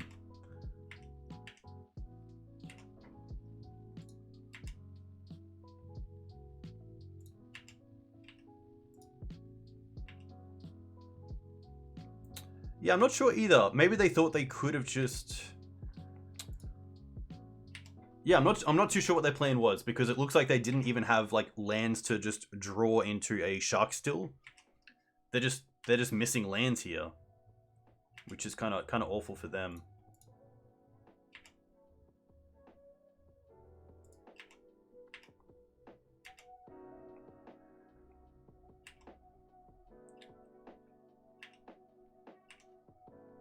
And even if they make us draw in end step to discard some of the lands or cards we draw into, we have the Uro to discard, which is pretty funny. Perfect. Perfect draw. Let's decay Standstill. Yeah, opponent just taking the hits. I'm not sure what their plan was. Maybe they thought they would just, maybe they didn't think about Dried Arbor just increasing the clock 2 times. But, yeah, they're really having a tough time here. It's really nice to be drawing into lands as well, because it means that even if they crack the Standstill, we're probably just keeping the 7 and not having to discard. Yeah, I assume they didn't see the Arbor line, which is pretty funny. There we go. Okay.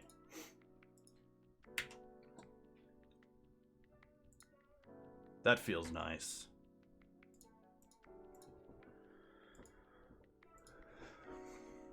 Yeah, I assume they did kind of think that, but I guess the way they get back in this is clearing the board and then casting their own Standstill again, but I'm not too sure how they do that. Because now they're like on 3 lands at max, and then we have double Thalia to play. Just, yeah, obviously they had a plan, it just didn't unfold. Delta, okay.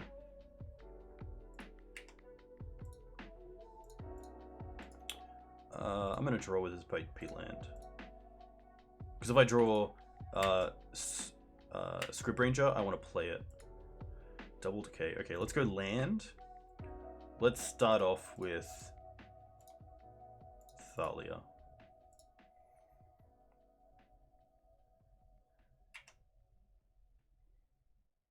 Everyone has a plan until they get punched in the face. I love that. They got a dual land. Interesting. Spell Queller. This is fine. So the Spell Queller is going to resolve. It's going to take the Thalia. Now we get to... I probably want to decay it. And keep the swords. It means they can't force it either.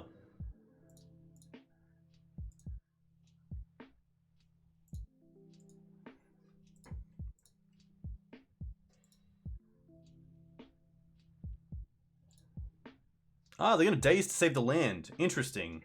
Maybe I should have wastelanded first. But to be fair, I don't really care about the daze. This puts them back anyway because of the Thalia.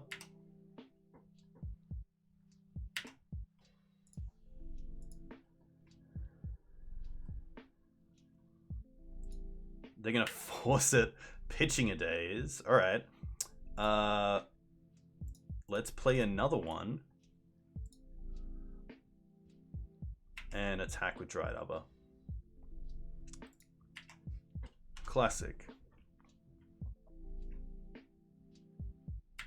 Yeah, Sea Time does look pretty cool here.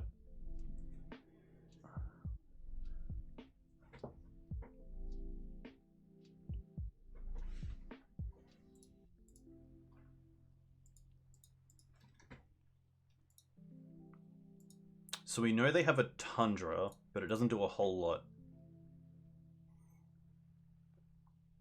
Yeah. Standstill is going to be interesting. We do like Seed Time. I do like the creatures. I think we can take out some amount of Swords to Plowshares, perhaps. Plague's also interesting. Probably not the matchup where I want to see it.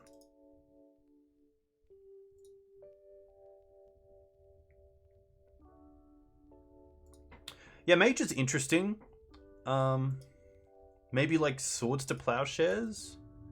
It could be okay. Armageddon's pretty good. Let's be honest. Beast is probably... I wonder if they are... They're probably running a Planeswalker suite that they can play underneath the Standstill. Yeah, Vraska seems pretty good. Maybe I'll see a bit more of the deck before we bring in the mages. I don't want to name blindly. Probably even a Decay. And then Force. This is 60. Teeg actually seems pretty good. It doesn't stop SharkStill, but it stops like Supreme Verdict and Terminus. Which I assume they're playing because Terminus is a great upkeep card to then play a Standstill under. I think the Collector Oof probably comes out. You'd cut Knight before a Decay. Yeah, that's fine. It looks like they're on Esper. So the mana base does look a little bit rocky. So maybe, yeah, maybe this is fine.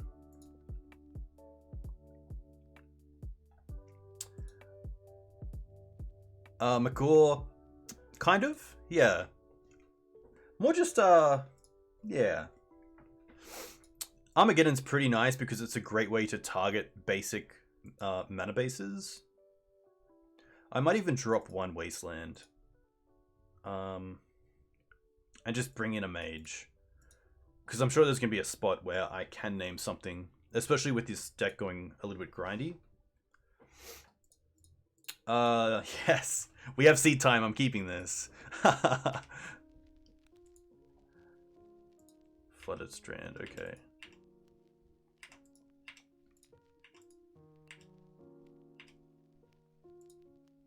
Probably just Verdant Pass. No. I'm going to keep that around. I think Peatland Pass is fine. I could also play the Caracas to hold up swords, but I don't think I have to worry about swords. But just in case, because there's no real difference between Peatland and Caracas here, I'm happy to do this.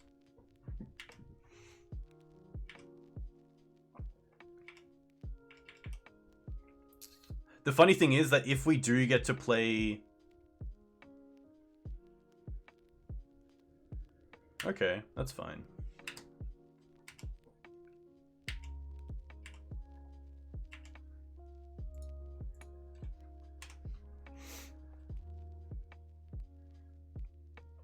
So I think what the Force might do here is pop the standstill when they're going to, like, just before discard. Are they? Did they miss a land drop? Is this gonna happen again? Come on now.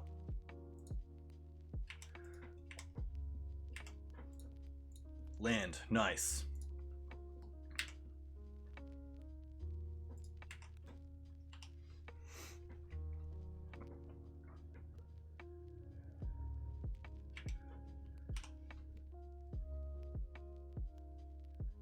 Oh, Wasteland's pretty good. I'll give them that.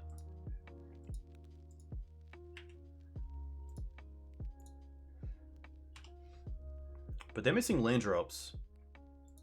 So I think if they miss a land drop here... They don't. Still at 6 cards.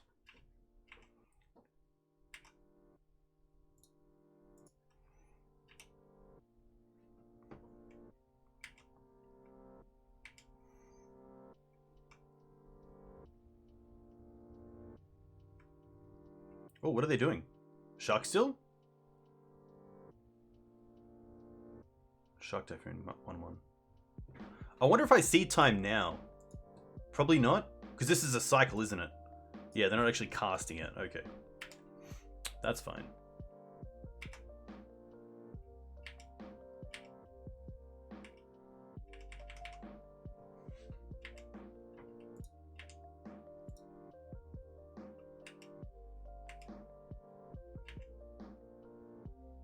Oh, they're missing a land drop. Okay, here. So they have 7 cards in hand. I think now is a fine play to hit the standstill.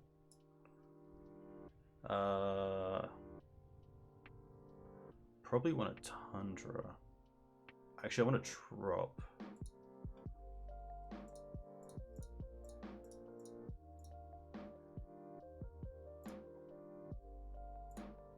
Force this.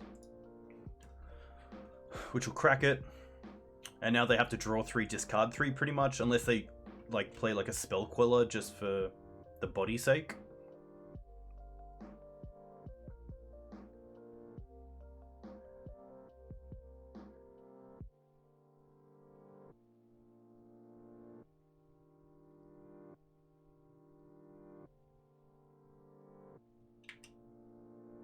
Brainstorm's okay.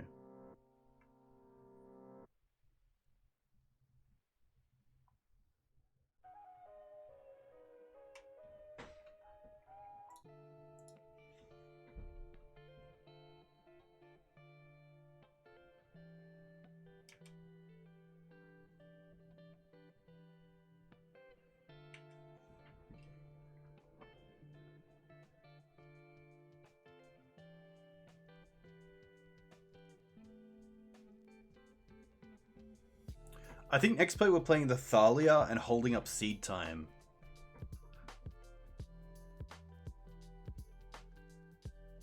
If we draw a Wasteland, it's perfect, because we can Wasteland the sea first, so they can't let the Thalia resolve, and then hold up Swords to Plowshares.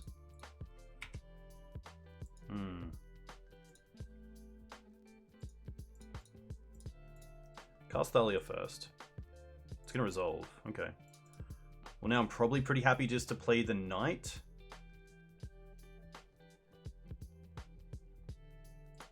Just to get 2 threats on board, that's probably okay.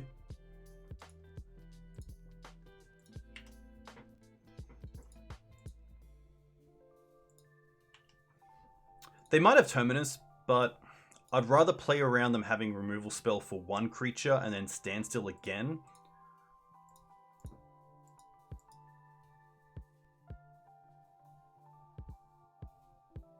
Fatal Push, okay.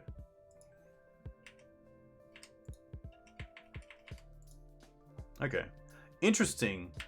So maybe they wanted to make sure that they could cast Standstill here by not drawing a land to pay for Thalia for both Terminus and Standstill?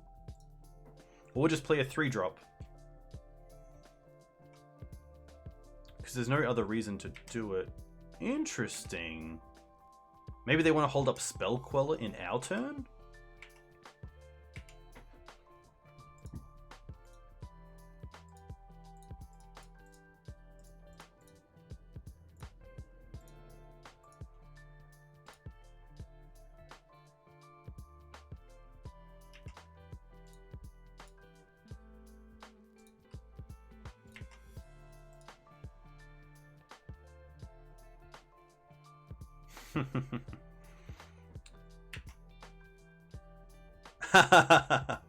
Alright, so this gets exiled. Now we get another turn. Oh, if it resolves, they could still have force in hand, but we'll see what happens.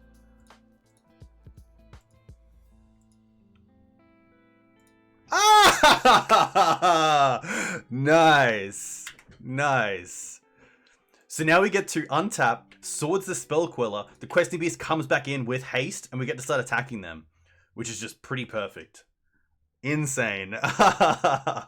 Okay, let's draw first, because if we draw Wasteland, then I'm very happy. Okay, Windswept Heath.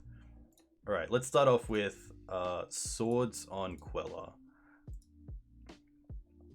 Nice. Now we get the Questing Beast back. Nice. Land. Definitely attack.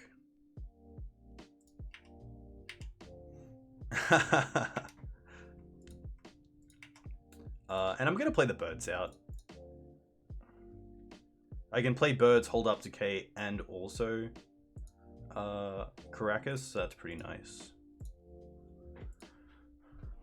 They're playing black, so they might have some sort of edict effect, and that's really what I'm just trying to play around here. Time Walk is a very good card.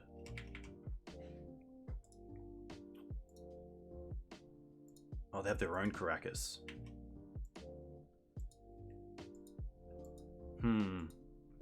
Well, that kind of makes Standstill a bit better. But at least we have the decay for Standstill if it comes to that. Let's see what the Ponder does.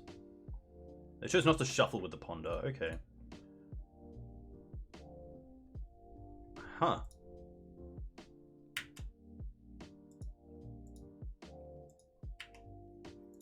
Alright. Yeah, the Caracas is really good there, but let's see what we can draw into Knight.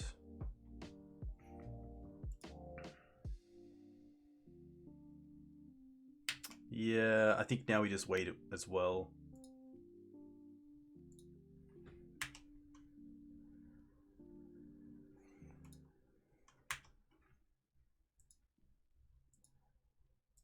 Oh, wow, that's going to be great because they already have Shark Typhoon in the bin.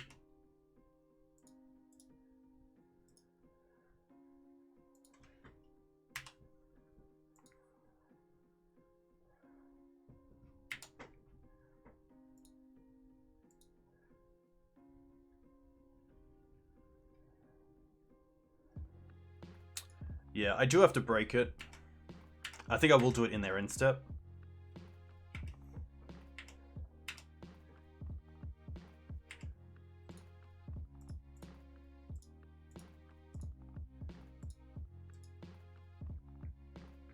Yeah. Seeing this, I might definitely bring in Bog. But I think being on the play as well is obviously pretty good for down the line.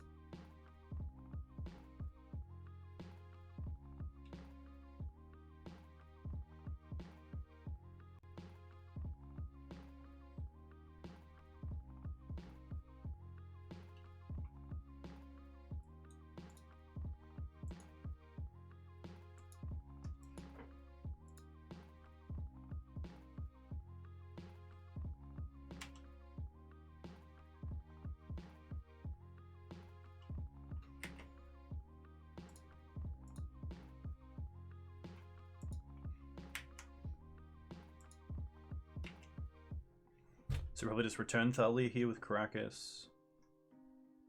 Generate a Shark.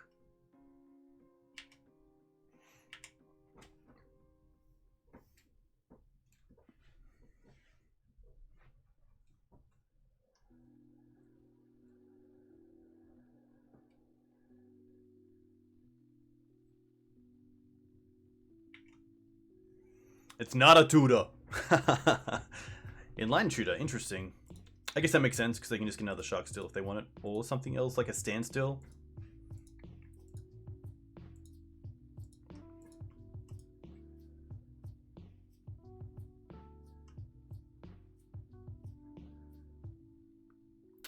Fatal Push is rough because now we can see they play Supreme Verdict, Terminus, Fatal Push, and Swords to Plowshares. So Meddling Mage is going to be pretty hard to stick.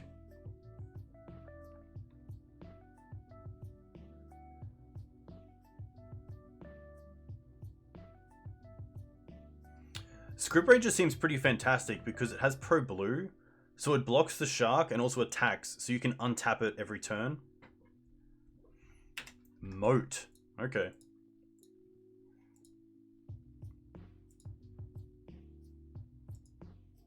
Getting Moat is interesting. Because it still means we have the Knight, so Wasteland's online.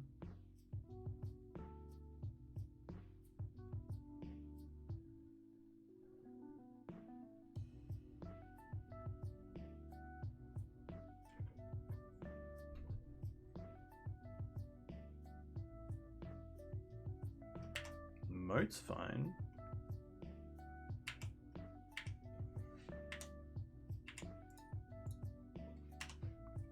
Taking this.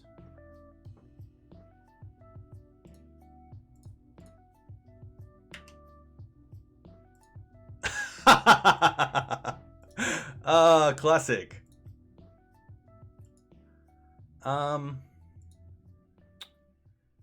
No, I don't think that actually does anything. Because of the moat.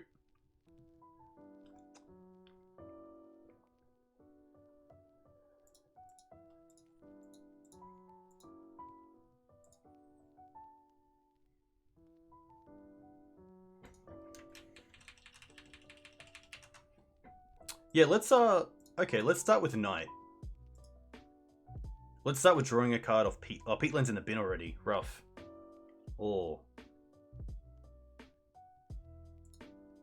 Well, that's okay. So let's get rid of... I think Caracas first. That's the first play.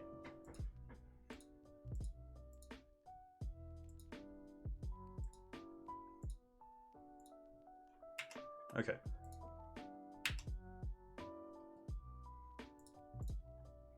Now let's play Thalia. And might as well also play Questing Beast.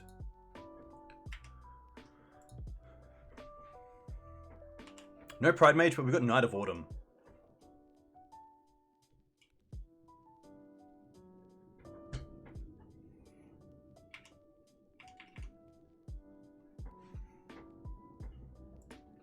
And I feel like I have to block here, or else they might get to a position where they can just destroy the bird and attack with 2 big sharks. I guess we only get 1 turn anyway.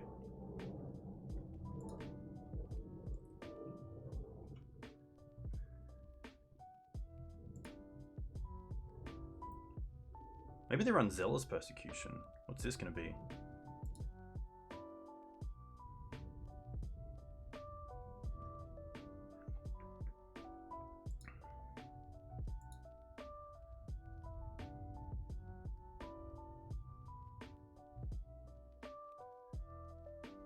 Bitter Blossom. Okay. Interesting. I don't think you need to show that yet. I think you can win this game without it. But I guess seeing the moat, I'm probably bringing in stuff that hates on that also hates on the Bitter Blossom, so... Alright, we got 1 draw. Ooh, okay.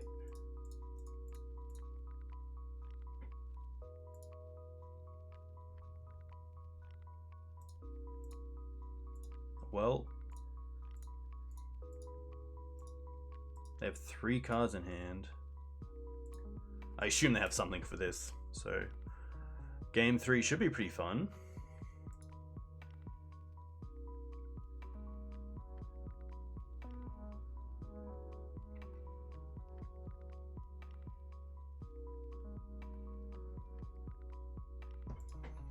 All right, we still have 1 turn.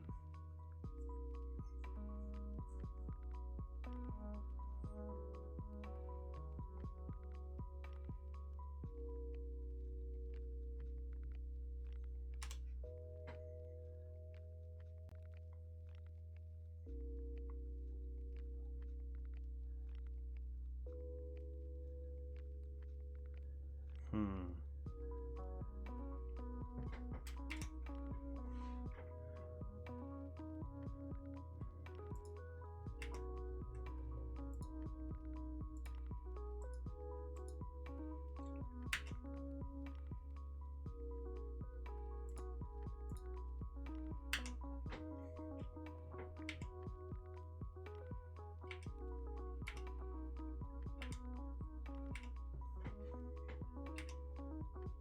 I guess they could have Spell Queller for the Abrupt Decay, so maybe that's a reason to use it in my turn.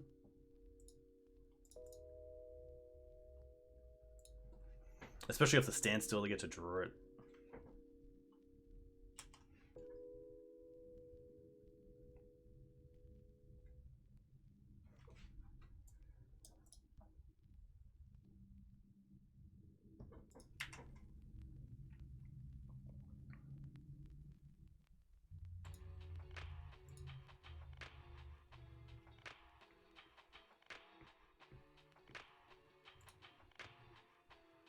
Do they play Gurmag Angler? Surely not. Okay, Fatal Push. That's fine.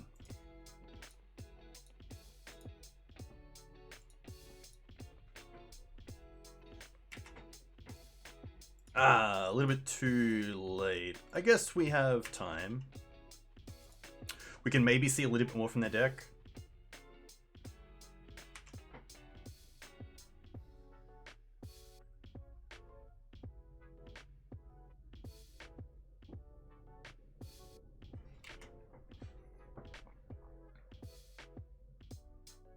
I didn't want to play the Gaddock Teeg because we still have Green Suns as a play, but with these Fairy Rogue tokens, I believe we don't have a play. Yeah. Might as well see if they play something pre-combat, because they did show us the Bitter Blossom.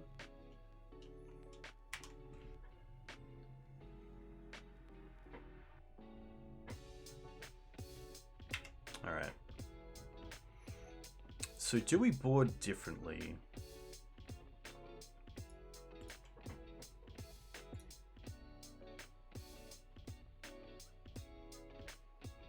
I don't mind the bog, seeing that we saw Heliod. It does make Knight a little bit better. Mage is interesting, but I don't think it's good enough. Armageddon is interesting as well. Especially with Bitter Blossom in the deck. I'm not sure if Armageddon's where I want to be.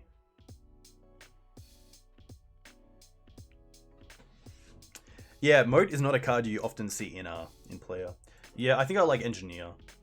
Even just on Shark as well, to slow things down. We saw Karakas, but I think I might just bring in the 4th Wasteland.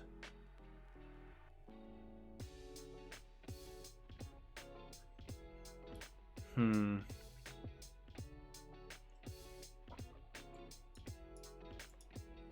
gonna go...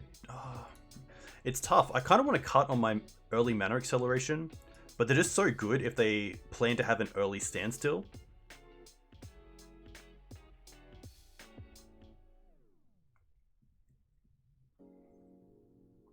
This is an interesting one.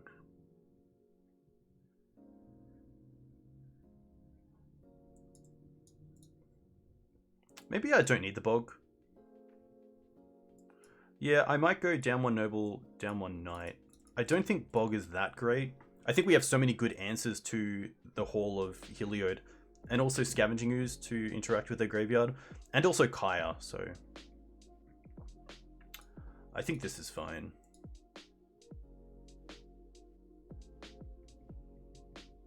Yeah, we'll see how this goes.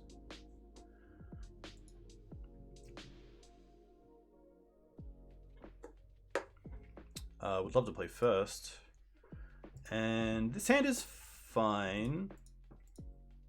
It's only got green mana, which is interesting. Maybe not. This hand is pretty meh.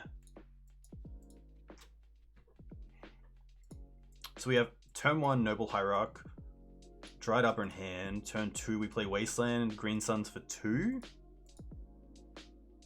Hey Boyd, welcome, hope you're well. Playing against Standstill right now. I'm gonna mulligan this. I don't think it really has much of a plan. This is better. I'm gonna keep this. And I'm gonna bottom Probably just Dried Arbor.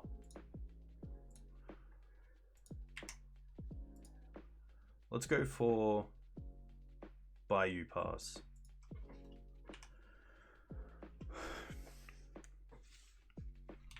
Yeah, Hierarch swinging under standstill. Maybe I could have cut the bird instead. That's probably a pretty heads-up play. I want to keep this fetch land around, of course, so let's go for Tundra Pass. And just hold up Scrib Ranger.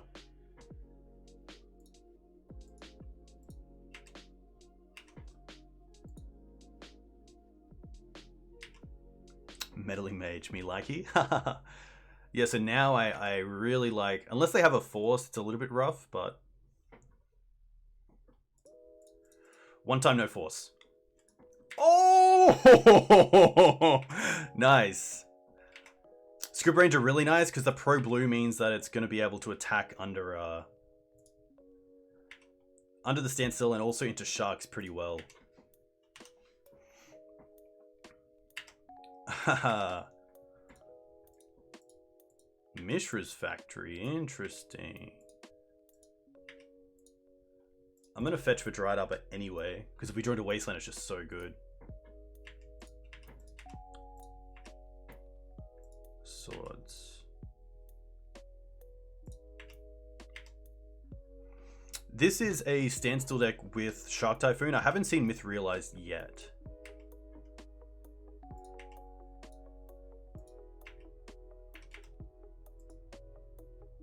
Oh, Wasteland's pretty good. Actually, no, Wasteland's pretty bad because they didn't read Scrib Ranger. We get to return it.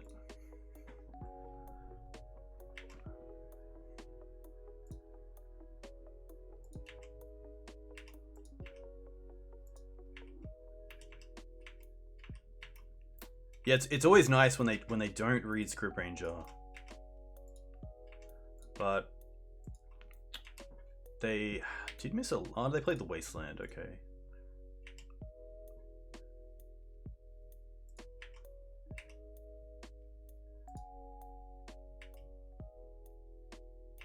And the best part is that it's part of the cost is to return it to your hand. So if we block Mishra's Factory and then return it in response before damage, they can't Wasteland it in response, which is cool.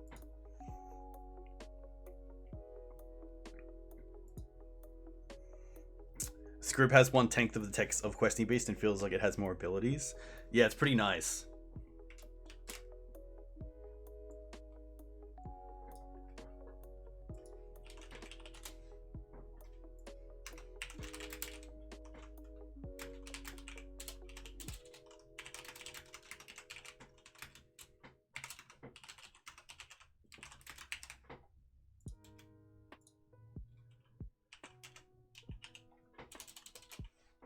Oh, they're gonna swords the... Interesting. Huh.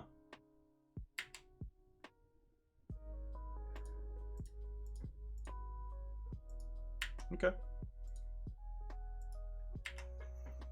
I guess we discard basic Savannah.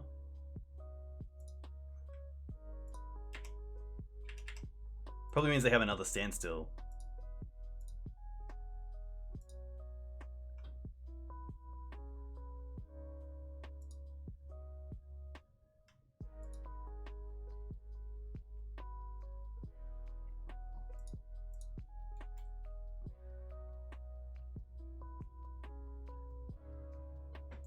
Rough.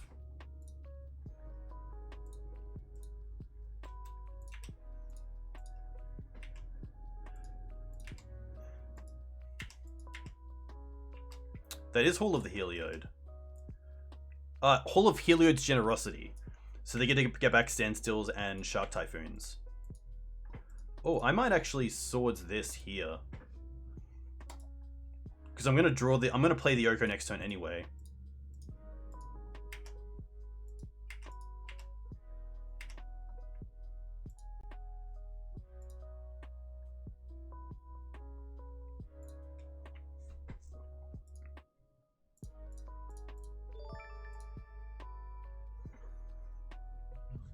Hey Vivendi, thanks for the Twitch Prime sub. A huge thank you. Let me know where you're from. If you play Legacy, what you play in Legacy. I'm definitely going to play the Noble here as well.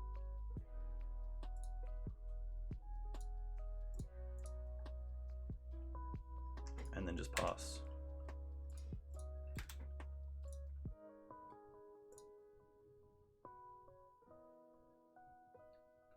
And then just 6.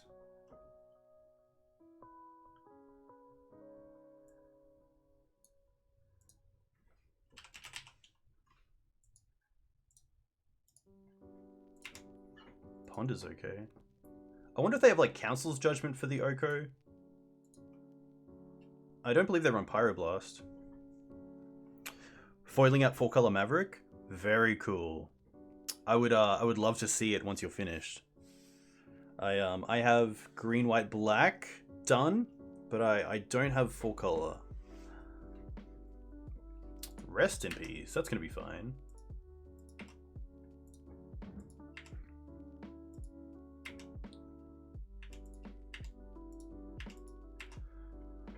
Alright. Sylvan Library's pretty nice. Tick up on food. Play Library. Play Caracas. What am I scared of? What am I really scared of? What is Meddling Mage name?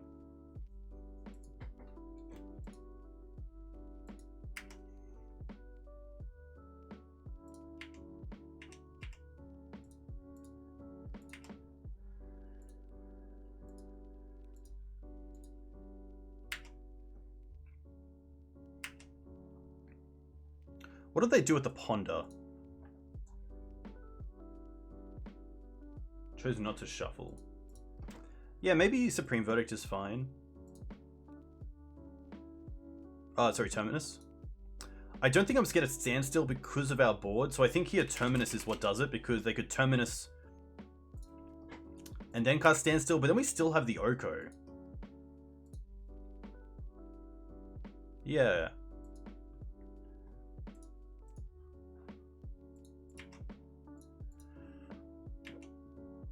Opponent doesn't fetch, so I assume it wasn't Terminus.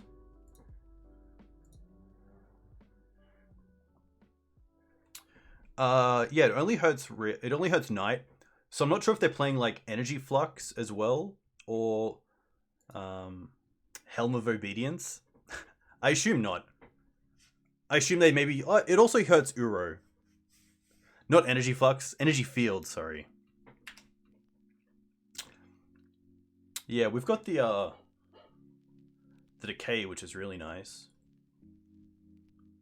It looks like they might be going for Helm. Okay, that's fine. Classic. So thankfully in response we have the Decay for the Rest in Peace.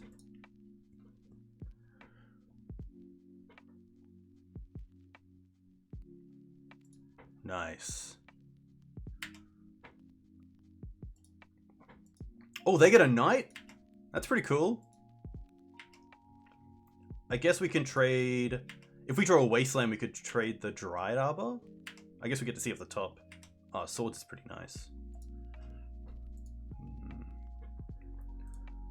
Put on top, pay for this.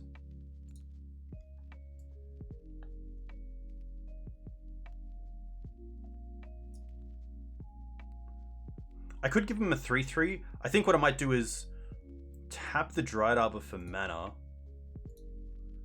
And then trade these. And then play Teeg.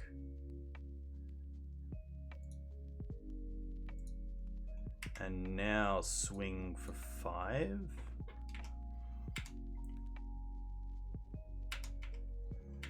And now we have the Knight back to start wastelanding them if something goes wrong. Very nice. They do have 6 cards in hand. Yeah, Oko's messed up. I can't believe Oko and Astrolabe are still around. Ugh. I can also fetch to make sure that the Noble gets shuffled and we get a fresh 3 with the Sylvan Library. Astrolabe's pretty insane. You know Astrolabe's really bad when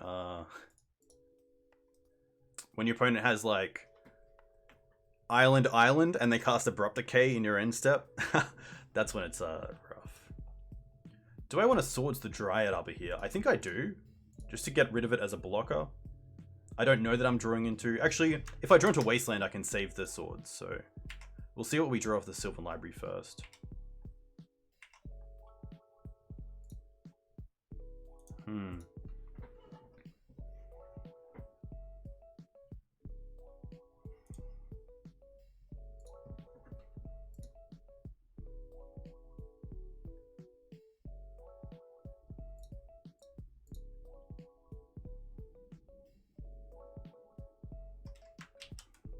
Maybe I don't really care.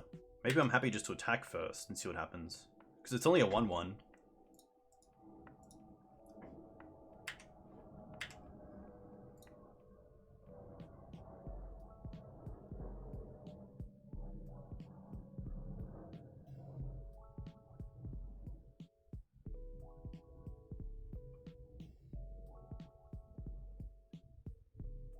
Spellqueller's fine. I guess they could Shark. But then we have the sword, and they can't counter it because of Gaddock Teeg. So let's go float, sack, get Wasteland, hit this, see if they float mana or not. I'm gonna float a black. Interesting.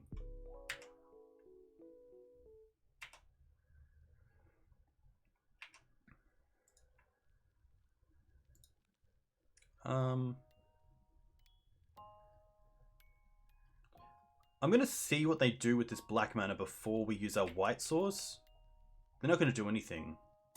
So we'll go to the next phase. Unless they use it. Because if they... Yeah, so this is why I did it, because if they Fatal Push the Teeg here, we can now respond with Swords to Plowshares on the Shark. But if we did Swords first on the Shark, they could respond with Fatal Push on Teeg and then force the Swords. So first off, we'll go Swords on the Shark. They can't force it unless they have Force Negation. Okay, nice. And now we get to go return the Teeg. We swing for 5 and they get to recast the Teeg. Very nice.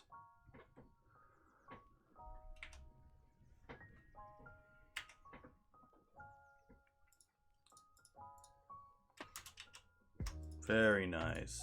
Now we get to play Teeg, which could get forced.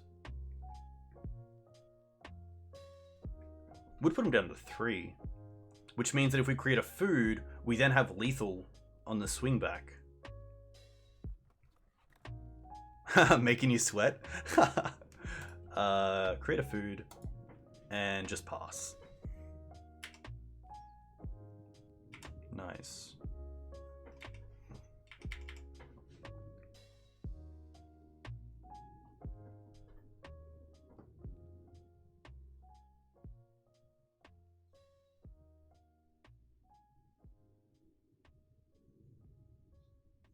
Yeah, if we get this, at least we finish 3-2, which is always nice.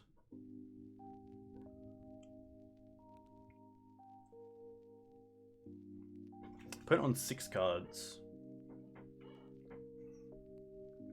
They can't even have swords for Teeg and then cast a sweeper. So I think they might just be dead.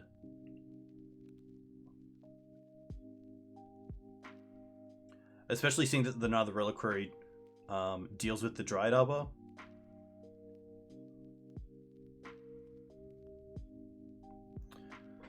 Nice. So this was the list. Let's quickly make a new copy. So I thought it was really cool. I thought some changes that we could make, putting in an Underground Sea, because there was times where I just wanted it as a land in the deck.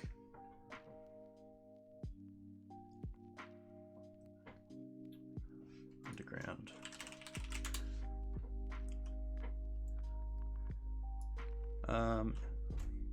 Plains for Underground Sea. Okay. And then play a Ramanap over the fourth night, which is really cool. So you want to shave 2 Heath. I guess Heath is a little bit worse without the basic planes. It's not as relevant. I definitely want 2 Misties because Misties can pretty much get everything. So Verdants can't get Tundra. So is there a case for maybe just going down on 1 Verdant and 1 Heath instead? Because Verdant can get Underground Sea but not Tundra, and Windtop Heath can get Tundra but not Underground Sea. So 3-3-2.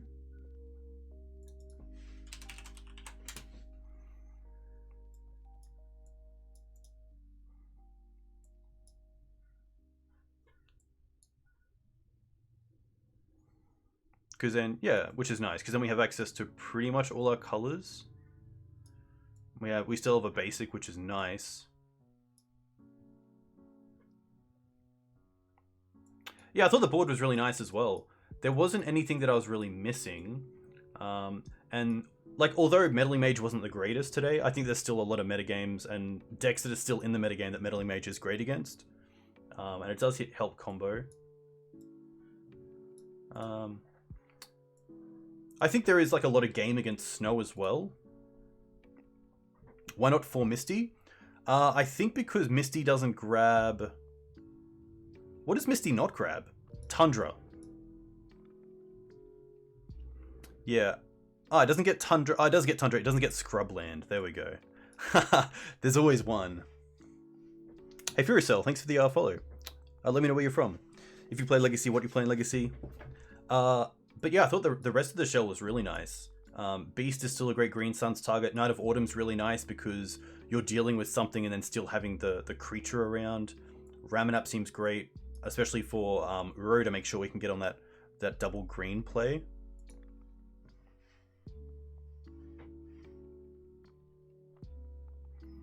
Oh, very cool. Yeah, that was sweet. Standstill's always a really interesting deck to play against. Luckily, we had Dried Arbor in game 1, and you just missed on lands for like, I'm going to say 6 turns, which is pretty insane. And then Script Range is just an all-round classic because it saves the Dried Arbor from Wasteland, and it also blocks Sharks and doesn't die, and also can attack and defend in the same turn because you can return things, which is nice. Yeah, Teeg and Meddling Mage was pretty good. Meddling Mage was actually quite interesting because you had a really good mix of removal. So like if we name Terminus, you still have Supreme Verdict, Fatal Push, Swords to Plowshares. But yeah, it was pretty sweet. This is actually LoamerBoy's list, who is in chat, which is cool. But yeah, unfortunate on the first game, just not really drawing into anything. But it's always nice to get there. But yeah, this list seems sweet. The Armageddon I think is going to be really nice with the Ramanap in the main deck. Oof and Skoos are still great. The 3 Decay felt really nice as well. I don't think there's any merit to Assassin's Trophy right now because Decay just really hits everything in the field. Other than like Jace, which isn't seeing too much play, and also Gurmag, which isn't seeing too much play. So, oh, you streamed that right now? Cool. I'll have to go check it out. Hey, thanks for Andy for the follow. But that is me. A huge thank you to you guys for coming in and watching. A huge thank you to LoamerBoy for the list. This is really cool. I might even run this back on Wednesday because it's really enjoyable. I do like right now that we don't get too punished for having the 4 colors in the deck. So, yeah, Elvish Reclaim is interesting as well because it is a 1-mana threat we could also grab, and it makes Bog a little bit better because you can have it online as early as turn 2. But yeah, I think this list has a lot of really good things. I also really like this second Sylvan library because I find with just the 1 Sylvan library, you really want to make sure you find it, and a lot of the time you don't. So the second one is pretty sweet. I would assume the Ramanap, it would be probably the extra noble hierarch, but it's just so good to have the 5 mana dorks that I'm not too sure what you would cut. It's tough. You could also just take out the Thalias to the board and then bring in Teeg and like Because then main deck you have Teeg and Oof against combo, and then you have Reclaimer as well.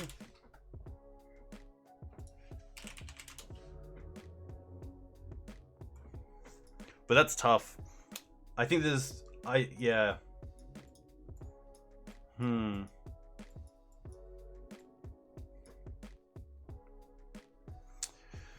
Yeah. Yeah, that's true. I definitely like Thalia as well. I was just trying to see if there's a way to fit it main deck without compromising anything, but I think there's just so many games where you just want that that turn 1 or the game 1 Thalia. Maybe Reclaimer is just number 61. I guess Reclaimer's nice as well if you're also dropping down on your 4th Knight, because it also fills the role a little bit there as well. It's a tough one. Like, maybe it's a removal spell, but yeah, cutting's tough because I don't want to go below 23 lands, including Dryad Arbor. The 5 mana dorks are great. I guess Elvish Reclaimer kind of acts like a mana dork, but it's not the greatest. Could Oof to the board. The issue is that personally, I really like either Teeg or Oof in the main deck, just to have a Green Suns target for combo decks, outside of Scavenging Ooze.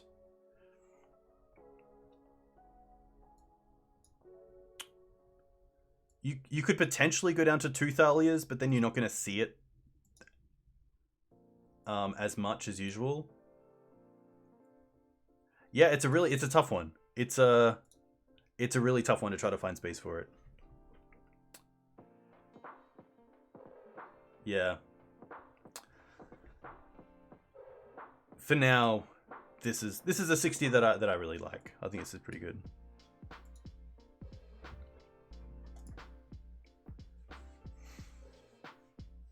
What's the Vigor best at?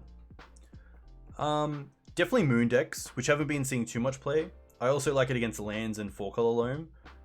Against any sort of Eldrazi, it's not too bad because you can take care of things like Chalice and Ratchet Bomb.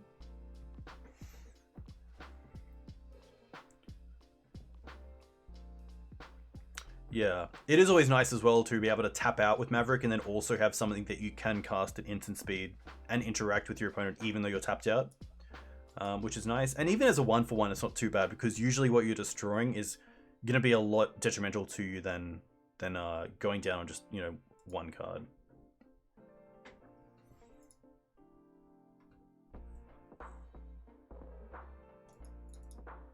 All right.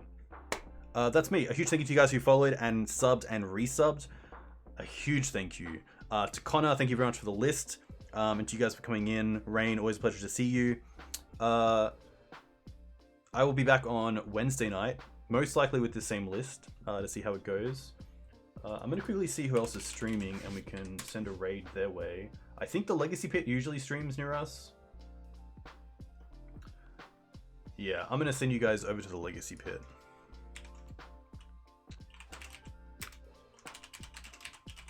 If you want to find me on Twitter, you can find me on Twitter here. If you want to find me on YouTube, you can find all my videos and recorded videos with commentary there. And then, of course, you can also find me at thegreensunzenith.com.